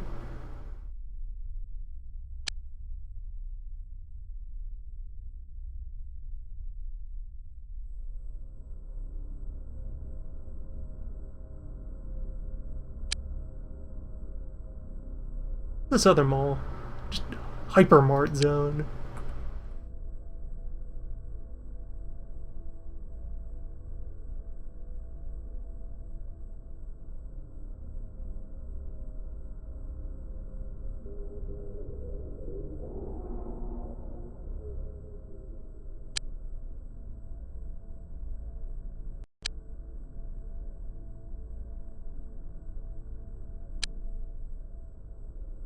Let's get back to letting a bit of time pass. The clock is quite slow if you just leave it to its own devices.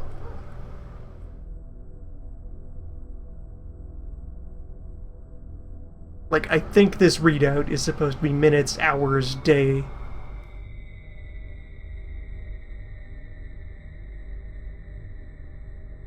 Maybe less. Maybe more.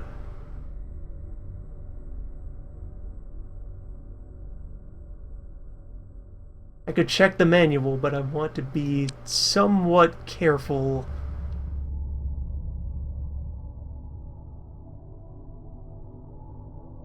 About trying to fiddle around with too much while this is running. It is software from 1997, wrapped in a DOS box, being captured and restreamed. It is tenuously stable.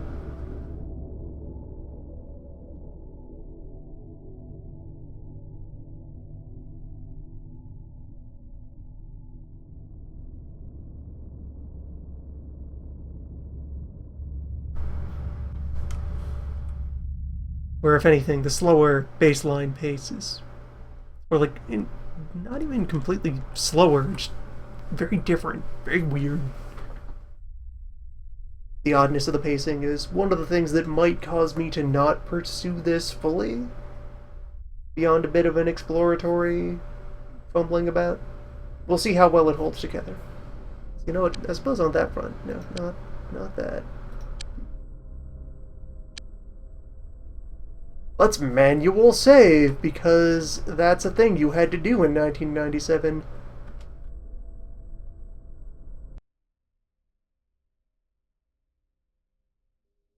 Just to be sure.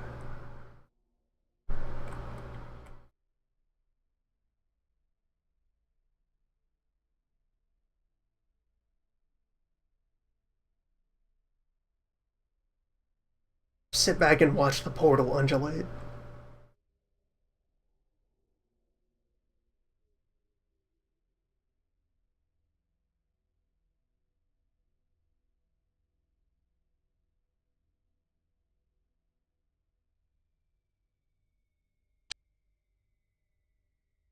Could use the downtime to ruminate on the lore available here. Some of the other. Because a further interesting thing is all these corporations that exist here on the table, they have opinions of you and opinions of each other. That, as you move forward with the game and events unfold, dynamics emerge where worry about how their opinions interlock.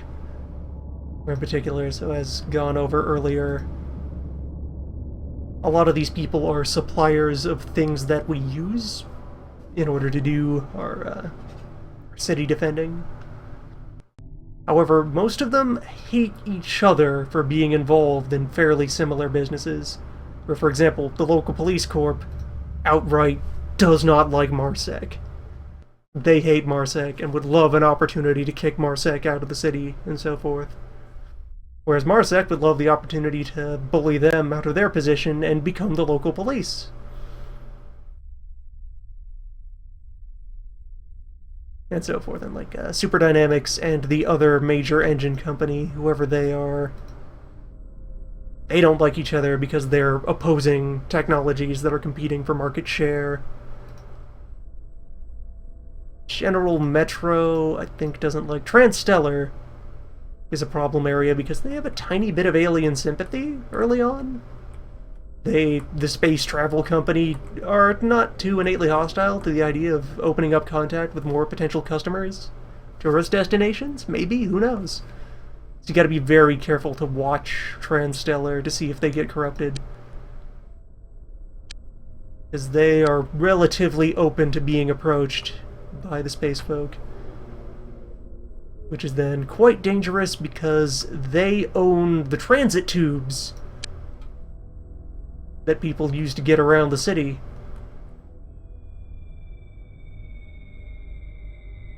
So if they end up on your bad side, you end up on their bad side, suddenly any agent who does not have a vehicle, which can happen due to like mismanagement or various shenanigans, we'll have to actually walk instead of taking a convenient people tube.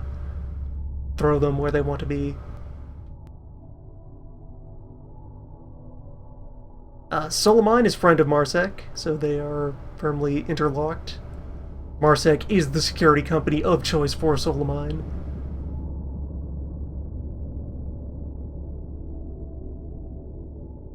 Who are also, I think, a bit unfond of other space-related corporations, just because they'd really rather get the chance to get involved in things. I could strafe some random taxis, or just watch them meander around the city.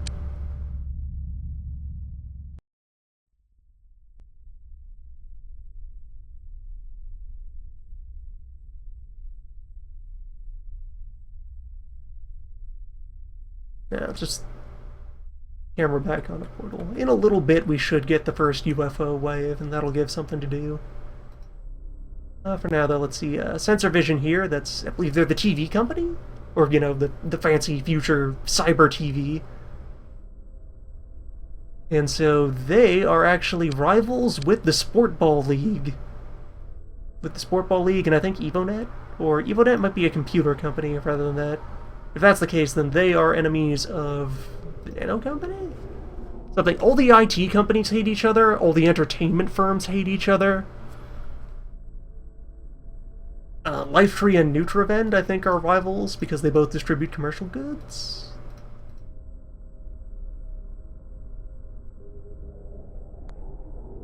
The hospitals mostly aren't mad at anyone. Energen, one of the power companies.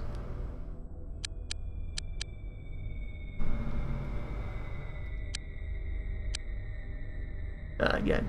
I will speak both jokingly and seriously about wanting to defend the Sport Ball League and be good friends with them. Because apparently good relations with the Sport Ball League increases how many human recruits are available in the weekly pool. We're like drafting athletes out of the sport ball circuit to become space cops. And then naturally, so there's three major gangs: Psyche, Diablo, and Osiren. They hate each other, hate the police, and oddly enough, also hate the they hate the Sport Ball League and whichever of these other ones is the telecom entertainment company. They would prefer that people be miserable, so they buy more high-tech cyber drugs. Oh, where you going, buddy?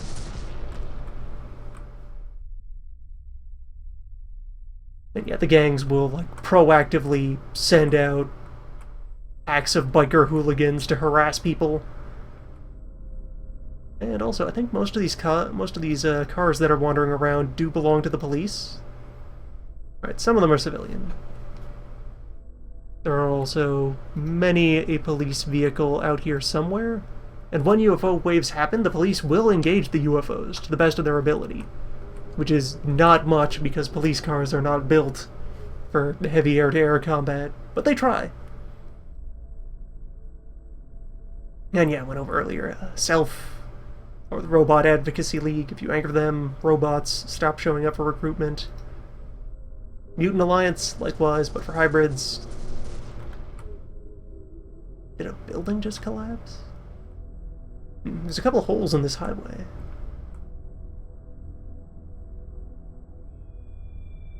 Don't have too much fun without us, Megapole. Only I could, like, pull the camera farther back. This is the only zoom level for this view of the cityscape. We also have the map view, but then the map view won't show you details, just map things. That car. Let me try and grab that car. Where are you going? Come on. Come on. I could just slow down or stop time, but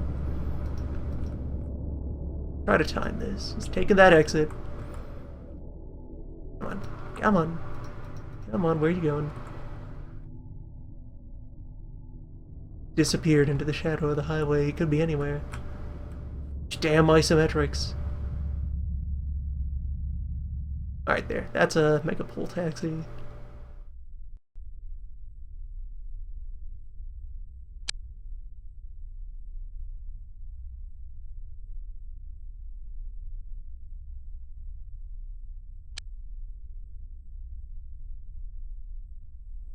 And then way over here at the end of the scale, the Extropians and the Technocrats are the two major political parties within the city,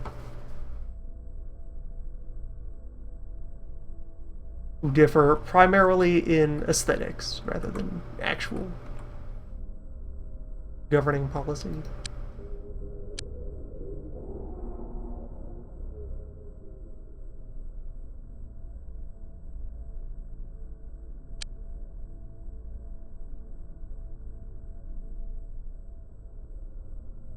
Baker managed to get scratched. May take a bit to have Baker repaired. Yeah, retrofuturism and regular futurism. Nowism.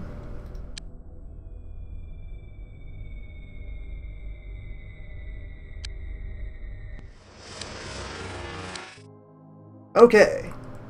Night has fallen. And we have contact. Let's take a look around. Oh yeah, it looks like we have a set of 3 who've come out of that portal. One that's meandered out there. One that's poking around down here.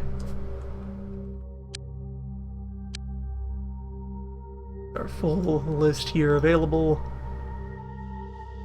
Total of 5 of these vague, nondescript blobs.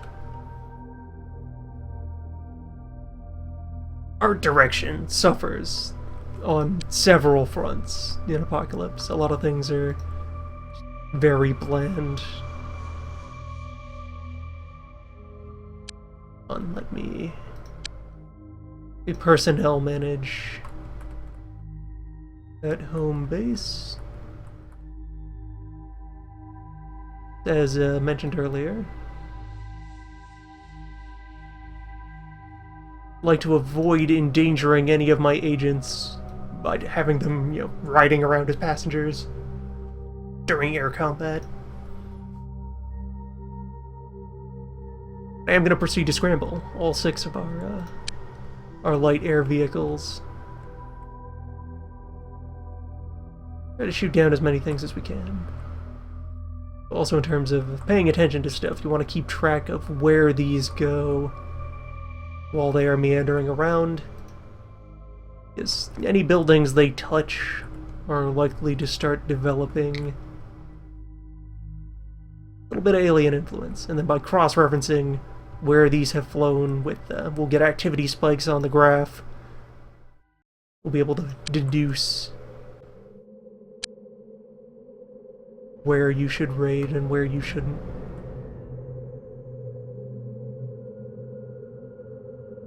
Alright, so to start,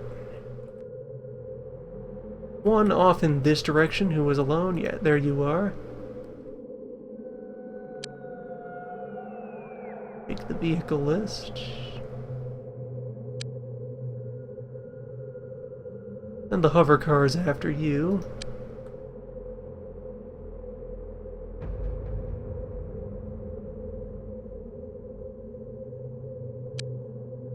Then,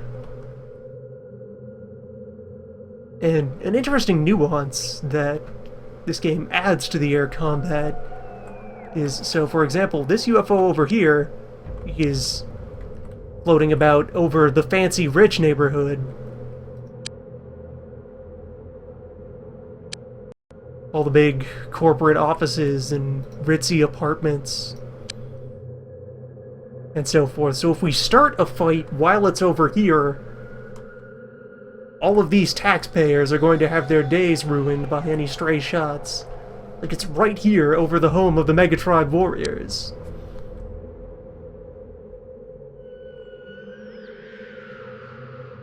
So I'm left with the choices of, do I try to knock it out quickly to prevent it from getting up to antics? Or do I sit around and monitor it and hope that it meanders somewhere less valuable so we can have ourselves a safer shootout. For example, this one over here, it's out in the slums. Although it is in slums that are friendly to self.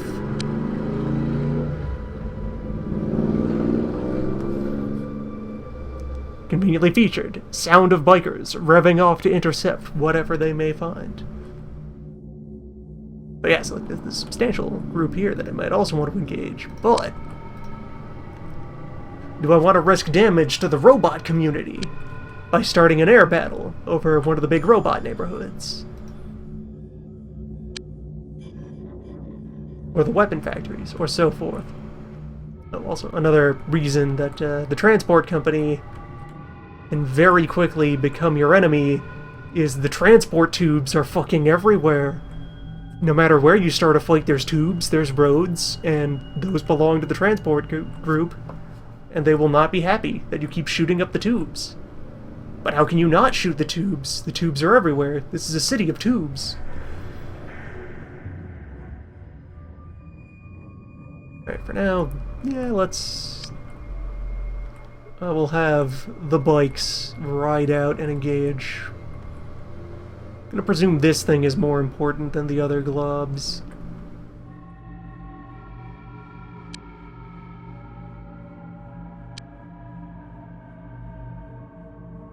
And if necessary, you have the fallback of you can just diplomatically bribe any organization in the city at any time. And unless they are actively allied with the aliens, like say the cult is right now, bribes will often be enough to kind of smooth things out with you. Oh, like, look, there he goes. There he go, he just did the thing. He put something into the Lovecraft block here. We will have to send some agents over to investigate pretty soon. Oh, and then he left, huh. So there's just those other modules left to deal with. 2 and 2, then.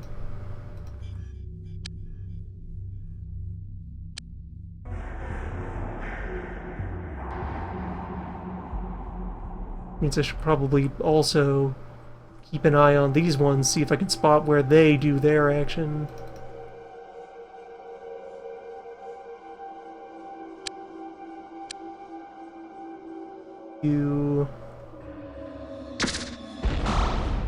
You are now under fire. Maybe we won't get to see where you've landed. Just in case, though, let's just take note that Osiren, over here in the Orwell block,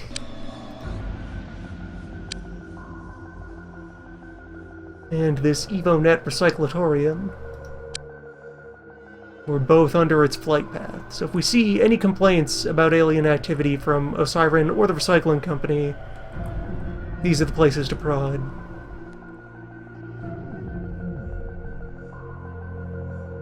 There does exist a manual control system for the vehicles that I'm not sure if I want to get too involved in, because it is an interface from 1997. It is likely to be of questionable reliability and, you know, strange, nonsensical design standards. Alright, and it looks like that other ship managed to get back to the portal, so it successfully dropped its payload as well, which went to either the stadium, maybe these towers, these Energen towers, or maybe into this courthouse. Yeah, depending on whether the Sport League, Energen, the government, or Megapol get spikes in activity, those are places to search. Or on the off chance that, say, Nutravend gets an activity spike, the Gygax building would be worth probing.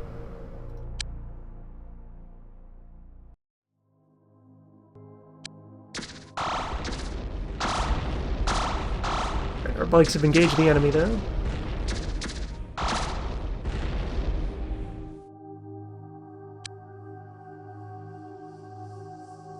And it looks like we've sustained a little bit of damage, but overall not much.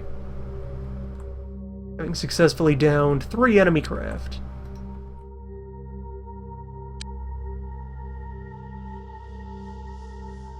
So let's deploy the ground team.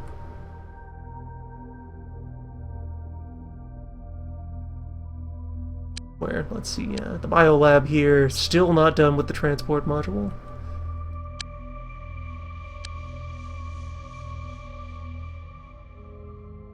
Though I can go ahead and say in advance that these first 2 basic types of UFO from the bit of testing and preliminary play I did, these are unmanned. These do not have crews.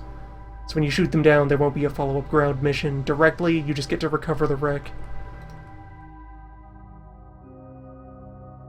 And let's see, also furthermore, let's have our vehicles return to base.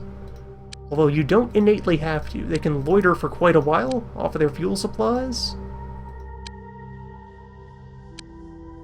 Or you can just leave vehicles preemptively deployed in parts of the city for faster response.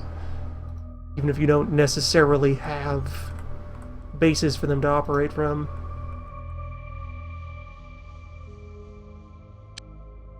Alright, let me go grab the other wrecks. Wherever they are. Well, actually, I believe I can choose targets from the menu as well. I'll be careful about this. Good. If I misclick. Alright, yeah, I think that worked. Give my vehicle the mistaken idea that I want them to just start shooting up a random stretch of highway for no reason. I want you to retrieve the debris.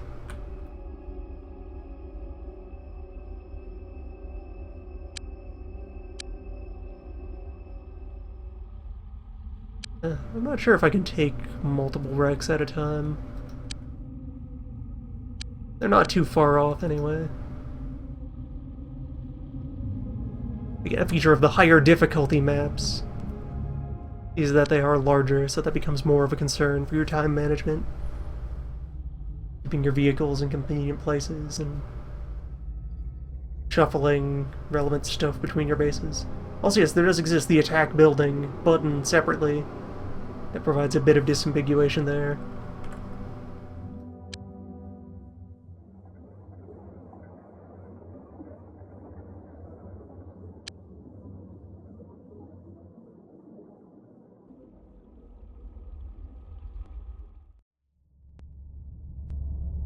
Also, the ID numbers on things are very quickly going to get large.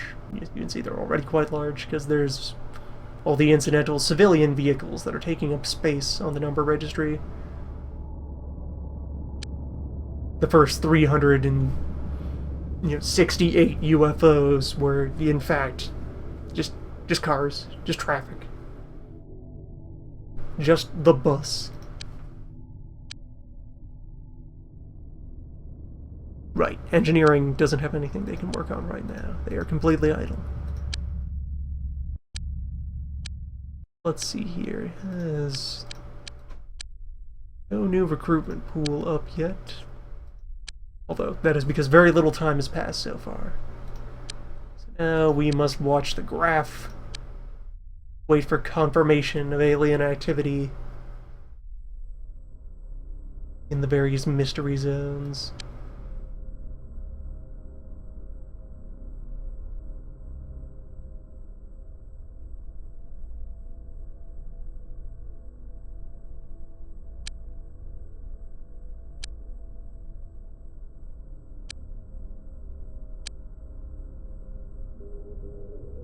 Okay. Day 1 complete. Where you can see this is a report for week 1, but week 1 is not yet over. This is just a cumulative thus far total for week 1. We also suffer numbers for damage we didn't cause. Maybe, or maybe that was just 46 points of collateral from the bit of fighting that we did.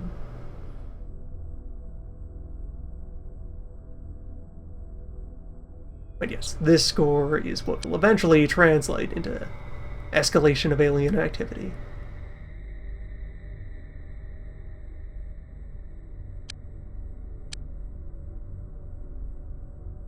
So now that it is Wednesday,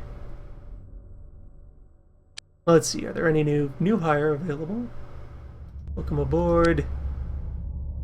Ooh, skill 99 bioscientist. Yes, welcome. Skill 82 physicist. And we do not have living space. Right. I did order a block of that, though. We'll be on the lookout.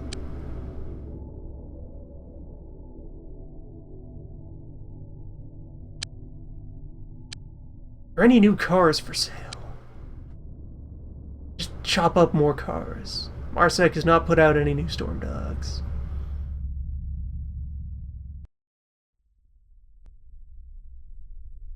What a shame.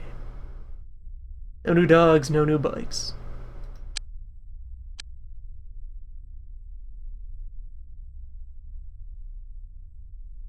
Yes, and I guess that confirms that this is in fact a seconds, minutes, and hours timer. Down here on slow, this is real time. This is, would you like to actually spend 24 hours monitoring the city, waiting for space to happen?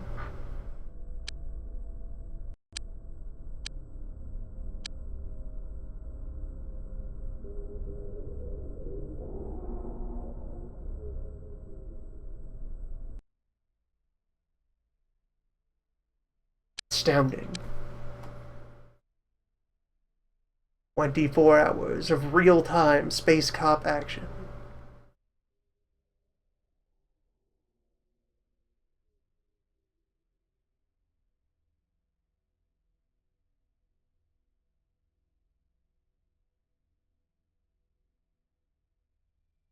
Or here at 4X, where you would only be spending 6 hours waiting for a day to pass.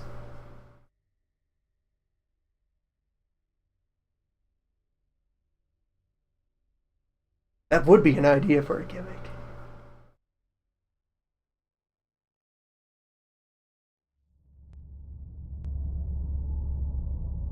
Real-time XCOM.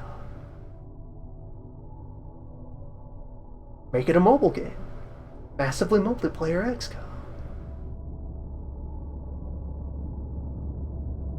Get your geolocated space alerts in real time.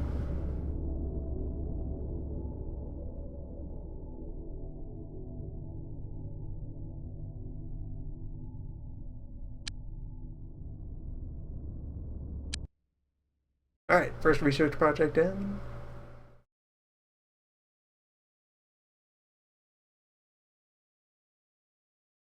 We have contemplated the shapes. We know that they are portals. We know that they annihilate regular matter that we try to shove through them.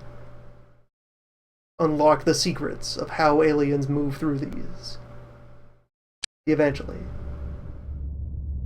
And so let's see, physics team can now put them to work looking over the wreck we recovered. Wrecks, plural. Apes are bad news.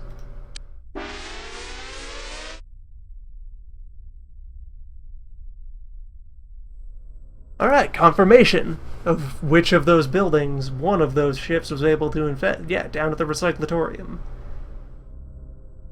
That makes sense. Let's, and Baker's been repaired.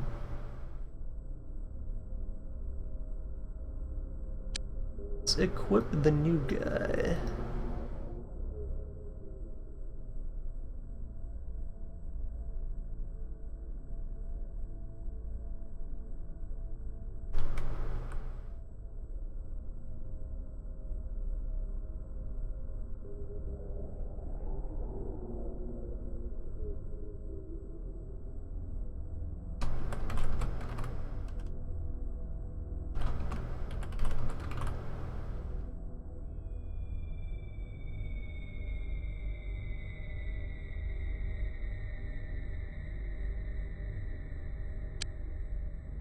Suit you up. Fortunately, we have several suits worth of additional, police armor.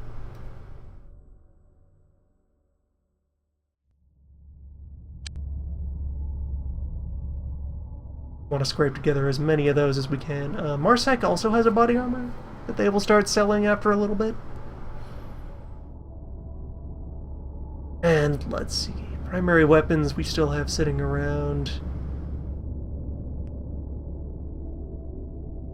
Yeah, I guess be a laser sniper. Hopefully you will mark with precision, or not, given your very short accuracy bar there. You'll try. You'll learn.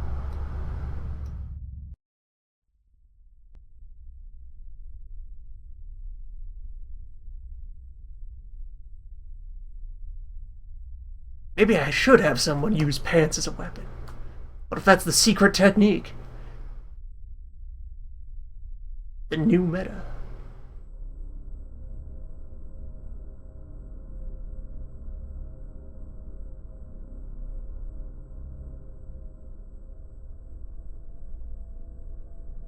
Well, for now. Alright, some folks managed to burn through other ammo last mission, so we'll have to top people off.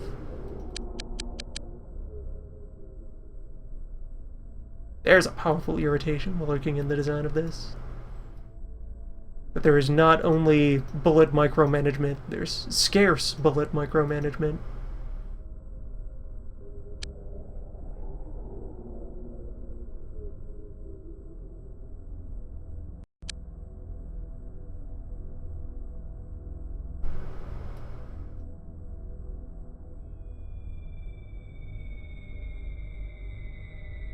Alright, Jurgen, Baker, you're taking the rookie on this one. Show him the ropes.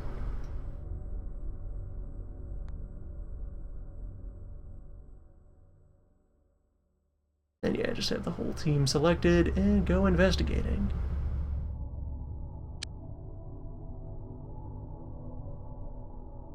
And I suppose on that note, let me also consult the graph here. There are small amounts of alien activity, technicity, small amounts of alien activity at Megapol, which is very bad, and we should do something about that. And at Synthmesh.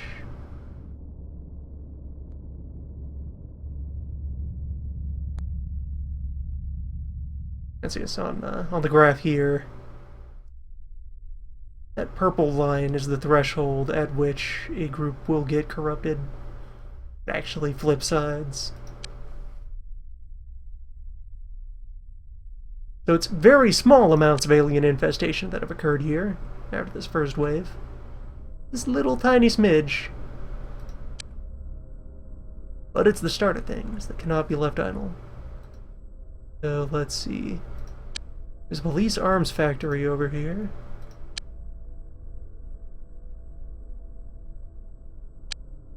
Or right, we saw things get dropped into this slum. Activity will drop, infestation will drop back down if you successfully identify and raid the buildings that are infested.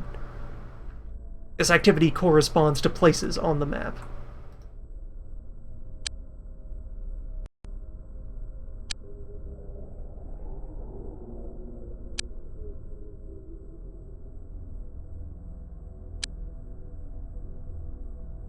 Yes, potentially it might be the Justice Building here.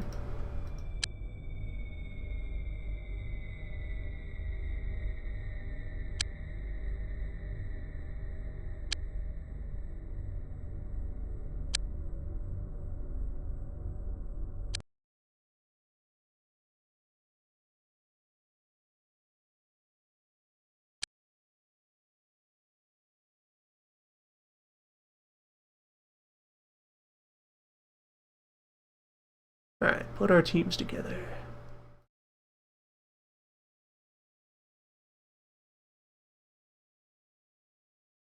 Still just gonna maintain this big old pile of everyone with an assault rifle.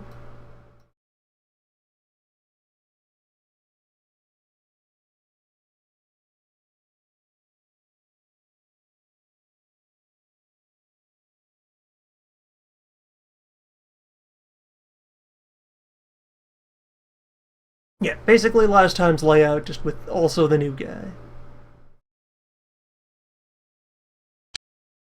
Let's roll.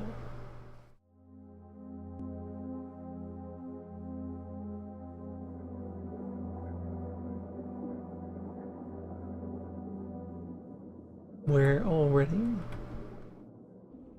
immediately encounter several friendly locals.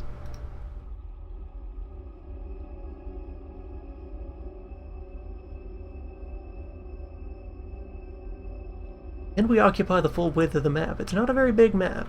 That's convenient. Not too big, not too tall.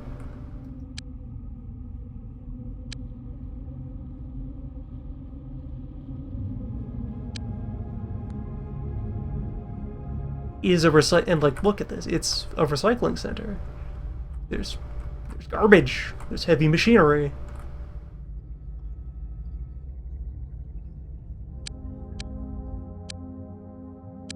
It is certainly an environment. Have any... I think I have access to any high ground directly. Not over here. Mostly a matter of going into the garbage ditch or staying up on the rails here. There's a high load and a low road, and that's it.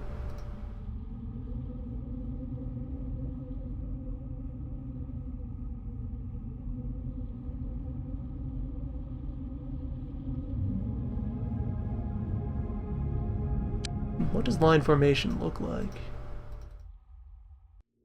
Or do I just like set one position for that and then everybody files along?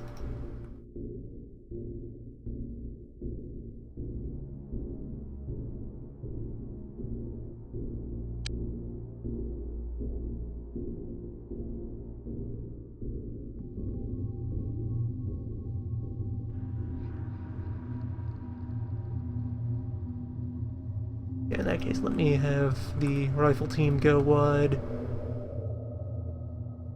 Then the snipers. And the heavies will just kind of chill out back here. Should have a good view of everything that unfolds over there in a moment.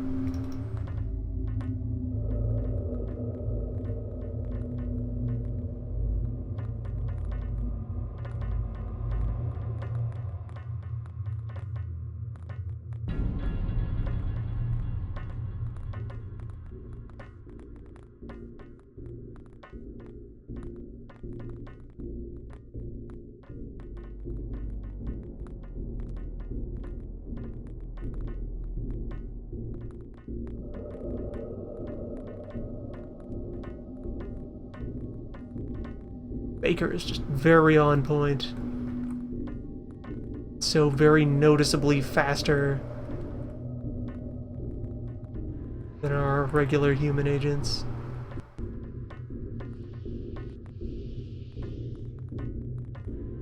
Survey the scene.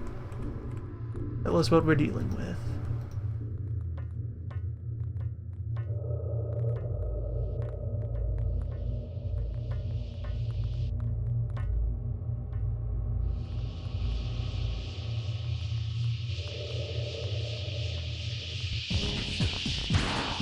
Ah, we got worms.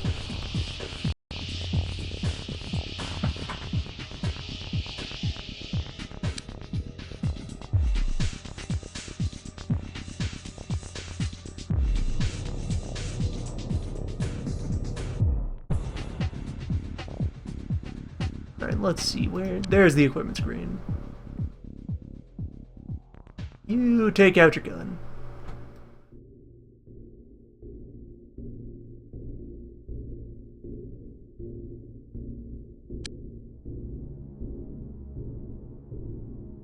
You just feel free to open up on anything you find.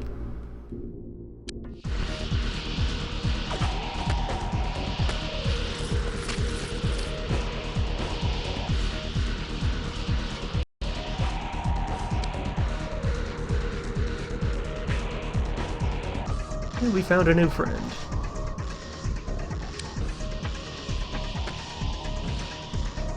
The regular worms have nothing to do with brain suckers. These are just melee combatants. These are just snakes from space.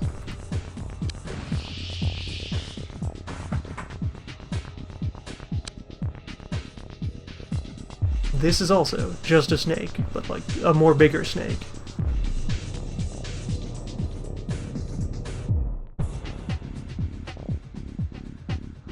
Alright, so we've encountered a batch of aliens capable of dealing regular damage,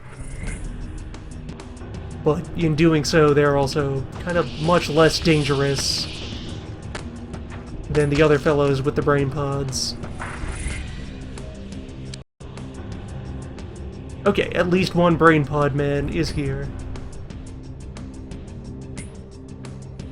Unless those can just occur in the wild.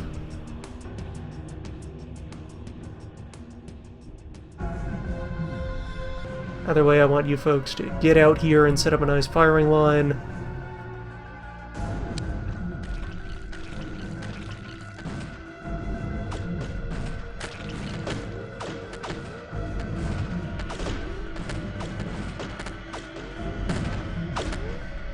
Or wait, alright, it looks like these guys have a line of fire, so have at them.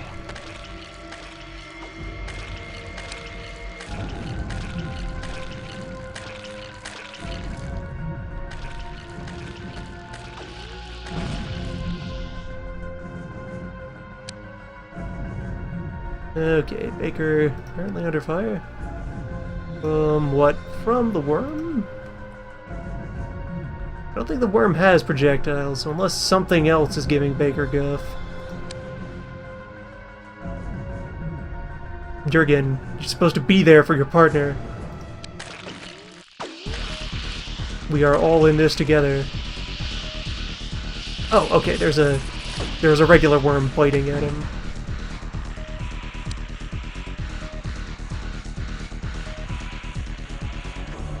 Alright, how you take this out together, as a team.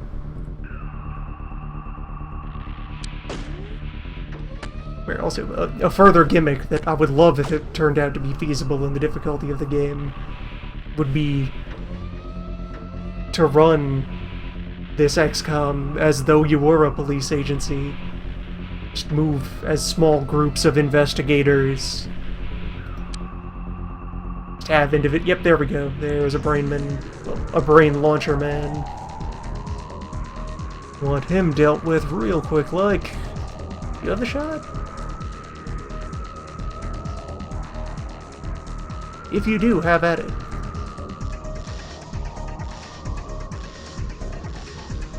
Drawback of these very intricate, brightly colored environments is that they're kind of disorienting as well. It can be a little rough to try to visually parse everything that's going on.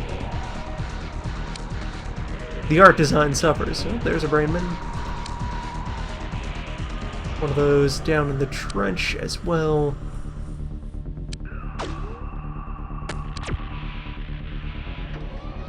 But yeah, of all the things that Apocalypse tried, it sampled some ideas for opening up like the general structure of XCOM to other genres, even if it did not proceed to explore those ideas too deeply.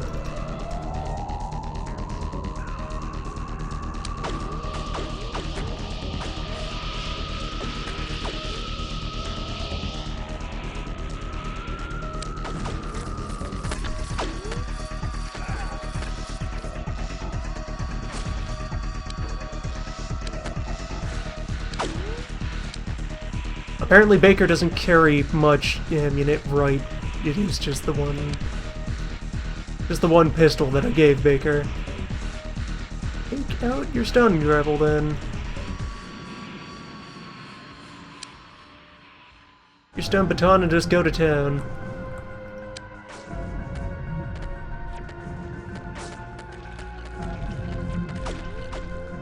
Baker is the only member of the team that ever gets injured. Well, because I use Baker as our point man. Recon bot takes the risks. Calculates the most dangerous games. Alright, there's the worm is still there. Didn't notice if we managed to take out any of the brain suckers that fell into the trench. I do not want to send anyone down there to take a look. So we'll just dare them to jump up here and face us. Also have the support teams move up a bit. Sure that they still have good angles.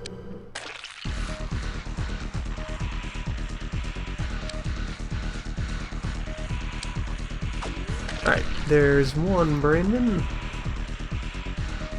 who is slamming directly into Baker, as it should. Subdue the suspect.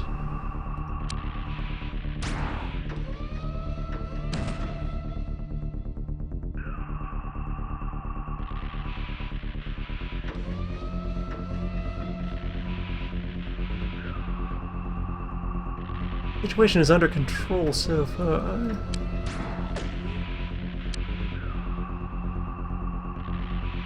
Baker, you just keep an eye on that.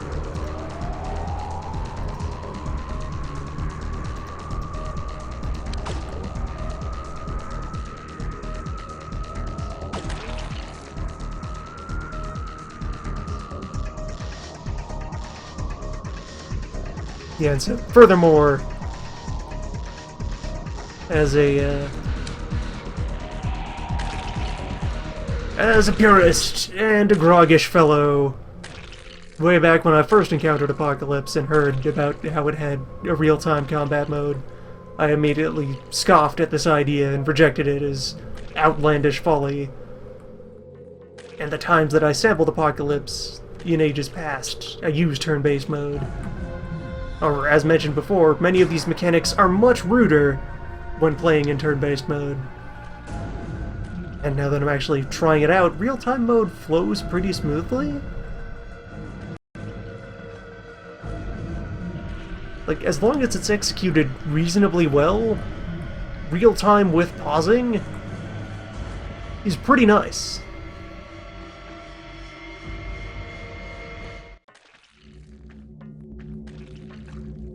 Like, with just a bit of modernizing and like compressing and streamlining, all these buttons down here could be fit into a much smoother interface.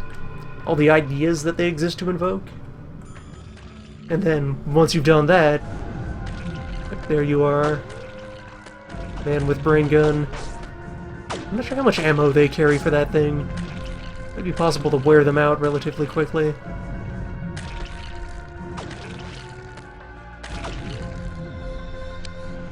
Alright, there's the multi-worm, and yeah, a pod just flew past Jurgen over there, so it might land shortly.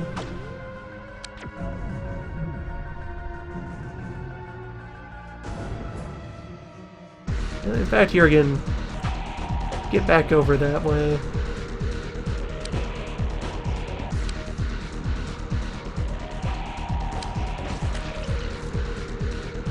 Yeah, creature design is one of the fields in which Apocalypse is lacking.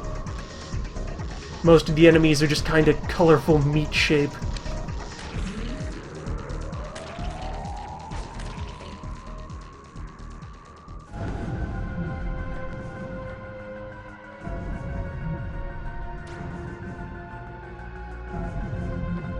But yeah, paused real time can give you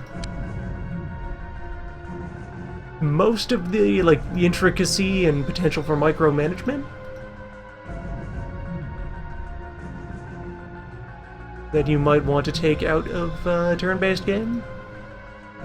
But then with the option to, once all the pieces are set in place, just let them go.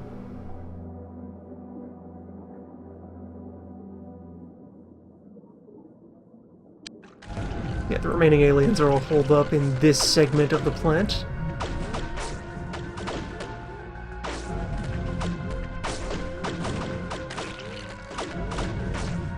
I want to either lure them out of there, or look for an opportunity to breach. Close in for the kill.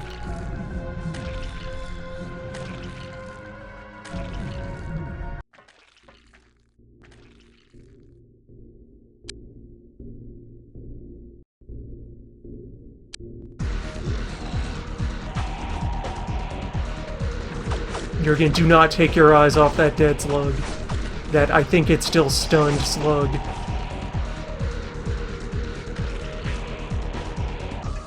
Yeah, Jurgen. Jurgen. God damn it, Jurgen.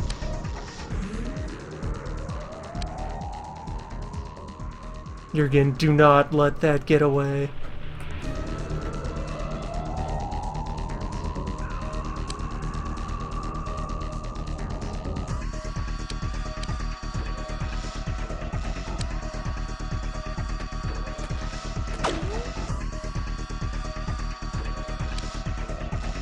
So the multi-worm is still back there. One of them noodle fellows is back there. Is all of this safe? Sort of. There's the Brainman. He'll stun that.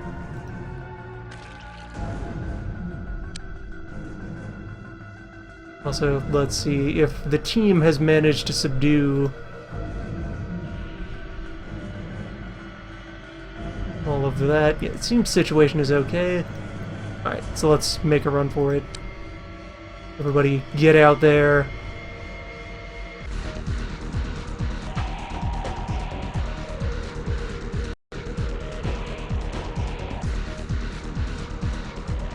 And the snipers can stay back there. They're doing what they should.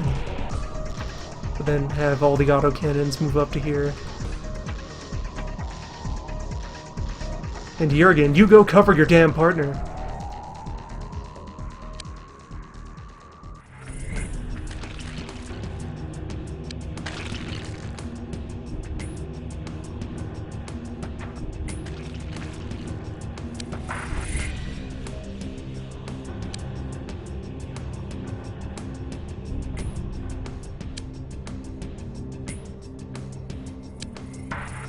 Alright.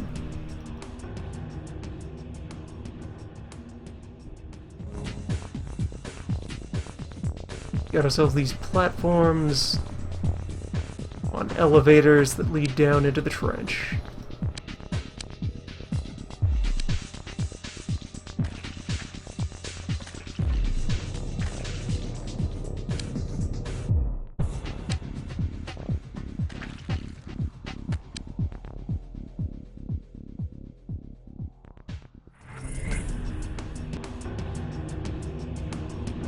Further hazard walking into this is that I don't have any, like, working awareness of what most of these enemy types are for.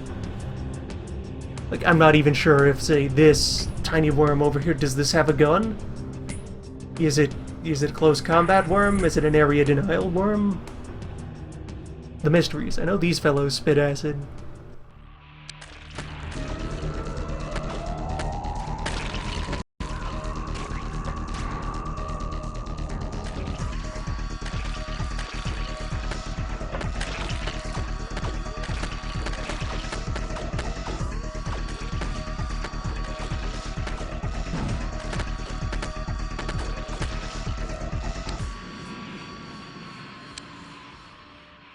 Incidentally, this thing, the M4000 machine gun, and the name of MARSEC itself are taken from the precursor to XCOM, Laser Squad.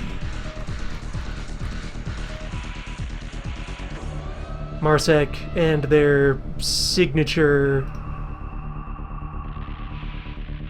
cheap and efficient space gun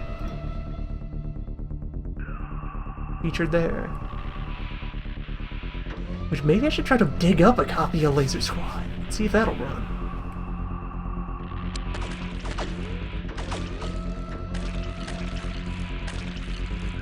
A squad, but with lasers.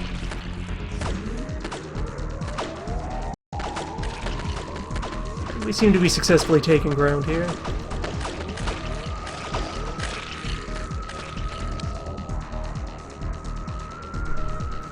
Yeah, the garbage ditch is increasingly dangerous. I don't want my people getting anywhere near it.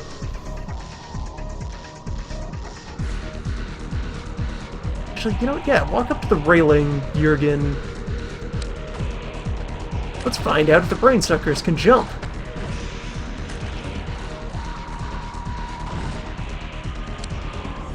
Or, you know, more personally, just use your gun on this panicking blue man.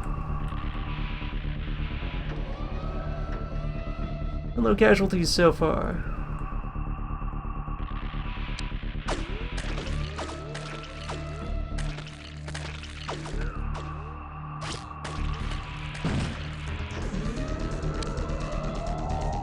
Right, he still has his launcher, which I suppose still has ammo.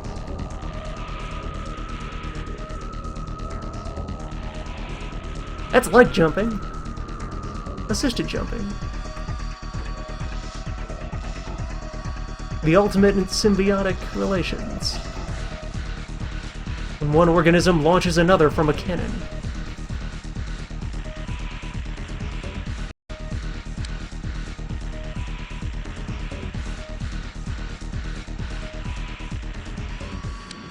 Let's see how this situation evolves.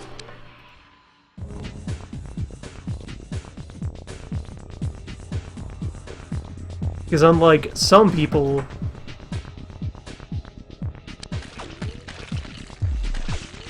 Baker is there for his team. Good reflexes here again. You see, a shot like that, or maybe you didn't hit it at all, or that might even be a fresh one. Action is definitely very weird to try to follow under this setup. Jurgen. Jurgen. Stay safe, Jurgen. There, see? Baker is always there for his partner. You work together and you will survive.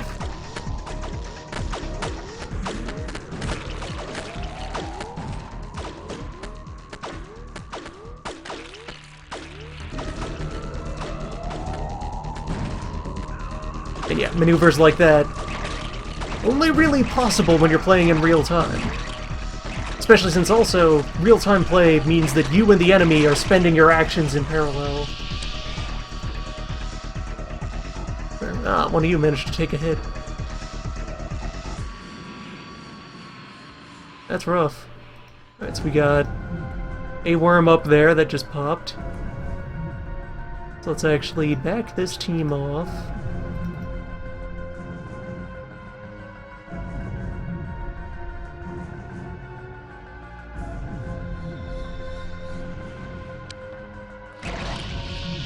Give a little bit of ground. Yep. Come on. Come on, buddy. Come on, you're fine.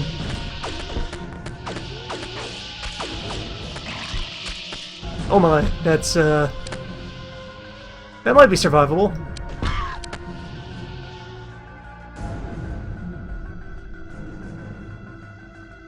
Alright, that is escalating. That's,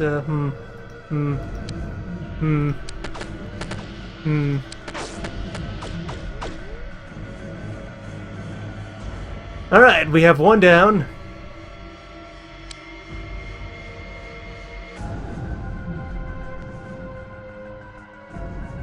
Let's see, how do we medkit?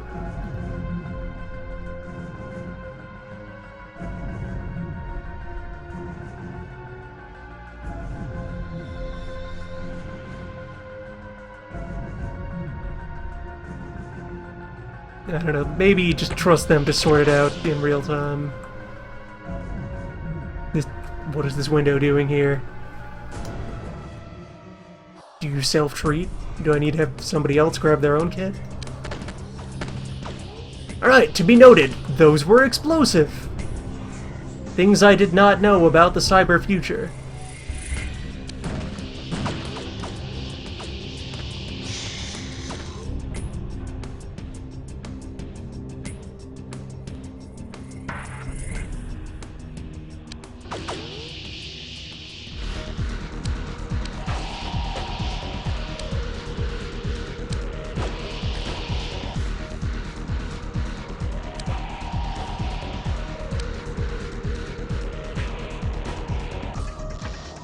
Alright, so we got a worm down there. It looks like most of what's left is just a couple of these regular worms.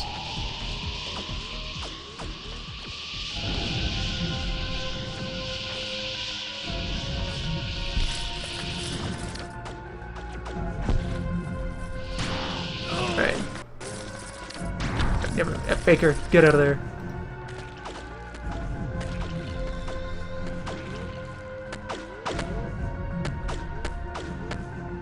Alright, team's gonna need some R&R. Oh, there's another multi-worm to pop. I'm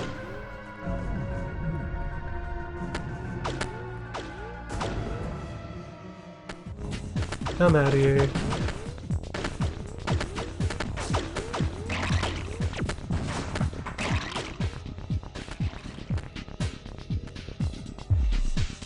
Alright, rifle squad, just run.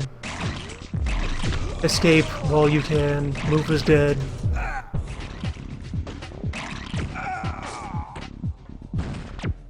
Alright, that turned pretty abruptly bad. Alright, so to be noted, Large Worm has a gun. Large Worm is a gun.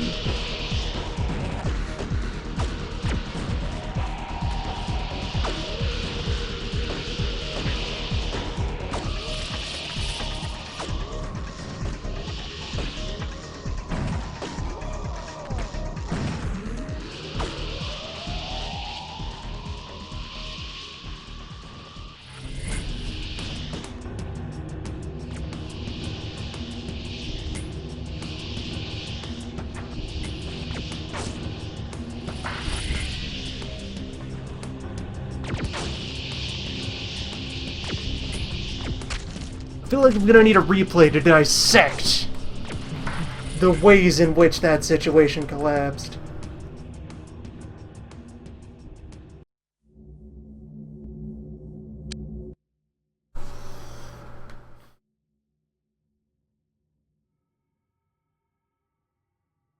That turned south pretty abruptly.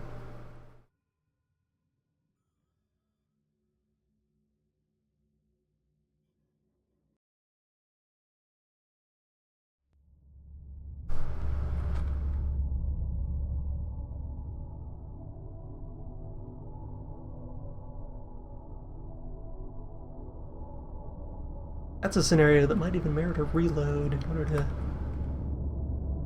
try to address that less poorly. We are walking home short several personnel.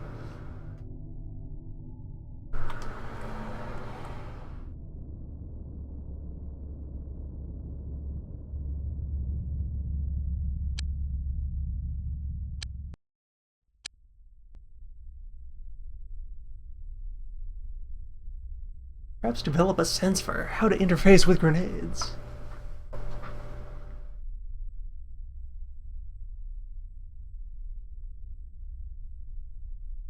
Or yes, given incidents like that and the absence of familiarity with this versus my adequate amount of experience with the other comms, I don't think my usual kind of bronze man save policy will apply here. We are beyond simulation. There are infinite realities.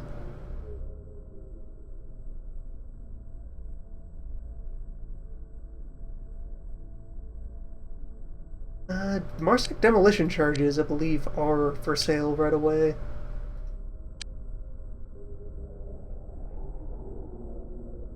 Yeah, there they are. 120 points of high explosive.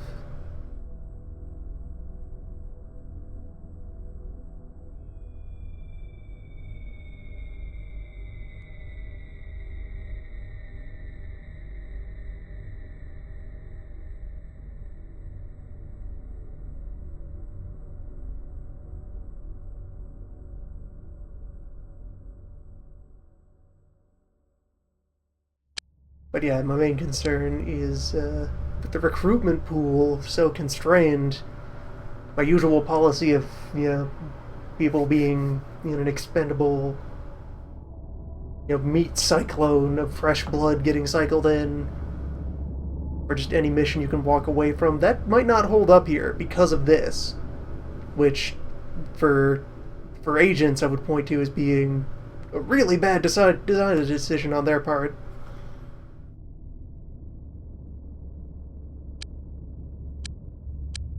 Like, okay, maybe, drafting system might hold up well as a way to scale your science teams and your engineers, but combat personnel,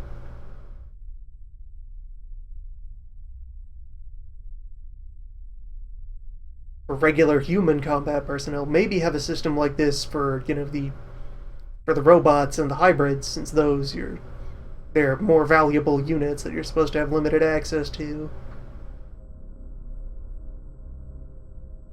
But yeah, with the bottleneck on baseline human recruits, I don't think I can afford to throw people away frivolously.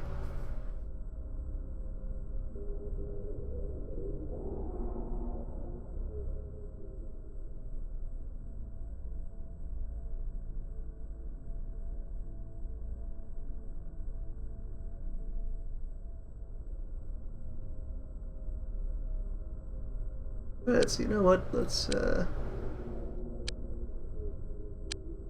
go ahead and rewind time.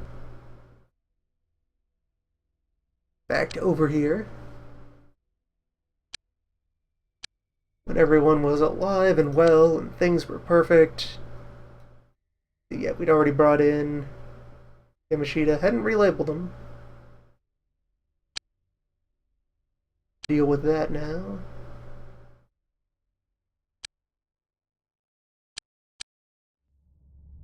Oh, he hadn't even arrived yet. Still on the bus.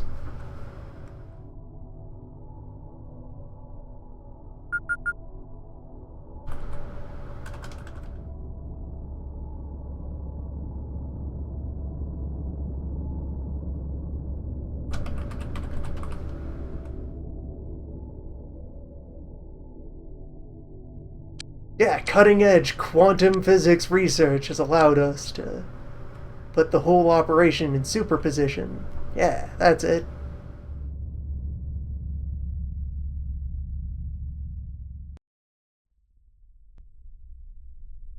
Not yet decided which way we're gonna collapse the waves.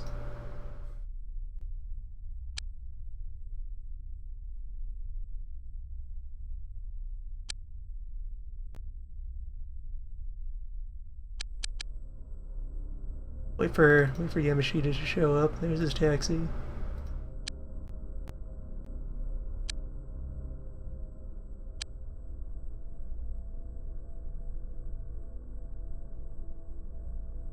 Throw the equipment onto him, and then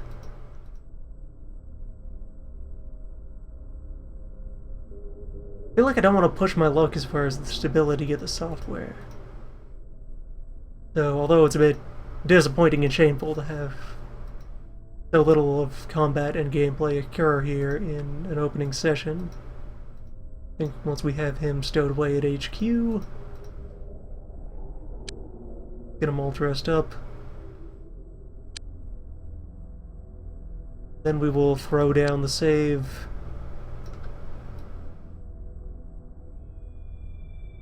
And call it a night.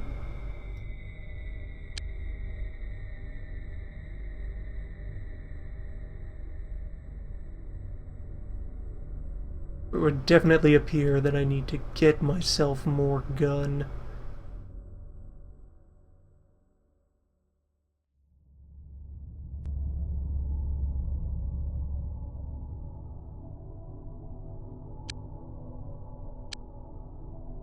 Though, on that front, I am aware of other exploitative strategies by which to drum up equipment outside of the regular economy that I could also dabble in.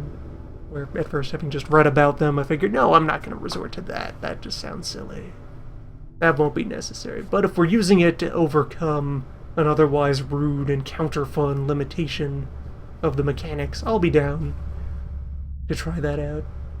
That being said, I may as well just as a closing note here, so you can at any time send a team to raid any building you feel like, and if there's no aliens there, that will upset the owners of the building. And if you go on a regular raid, rather than specifically an investigation, you will potentially, well, you will definitely encounter whatever local security personnel exist. So if we went and busted up this Osiris slum there'd be a bunch of Osiren goons there, guarding their territory, and you could escalate to fighting with them and cause problems.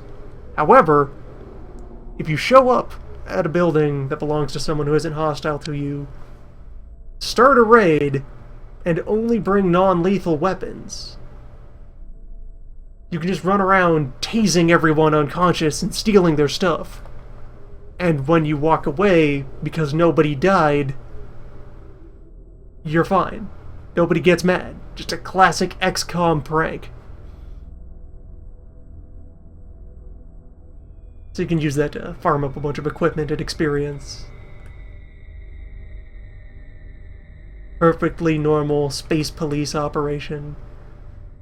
Or we could pick a fight with the cult, but the cult is also, properly armed and dangerous and causes issues. We'll see how things unfold. Keep reaching for escape, because I expect that to be the access point to the menu to serve as a middleman between me and the Quake Command. I actually mean to be over here.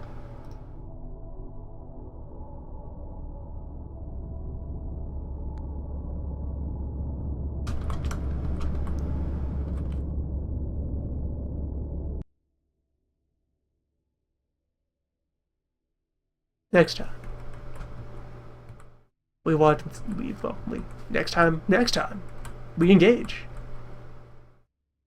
Schedule the apocalypse. Watching you, Portal.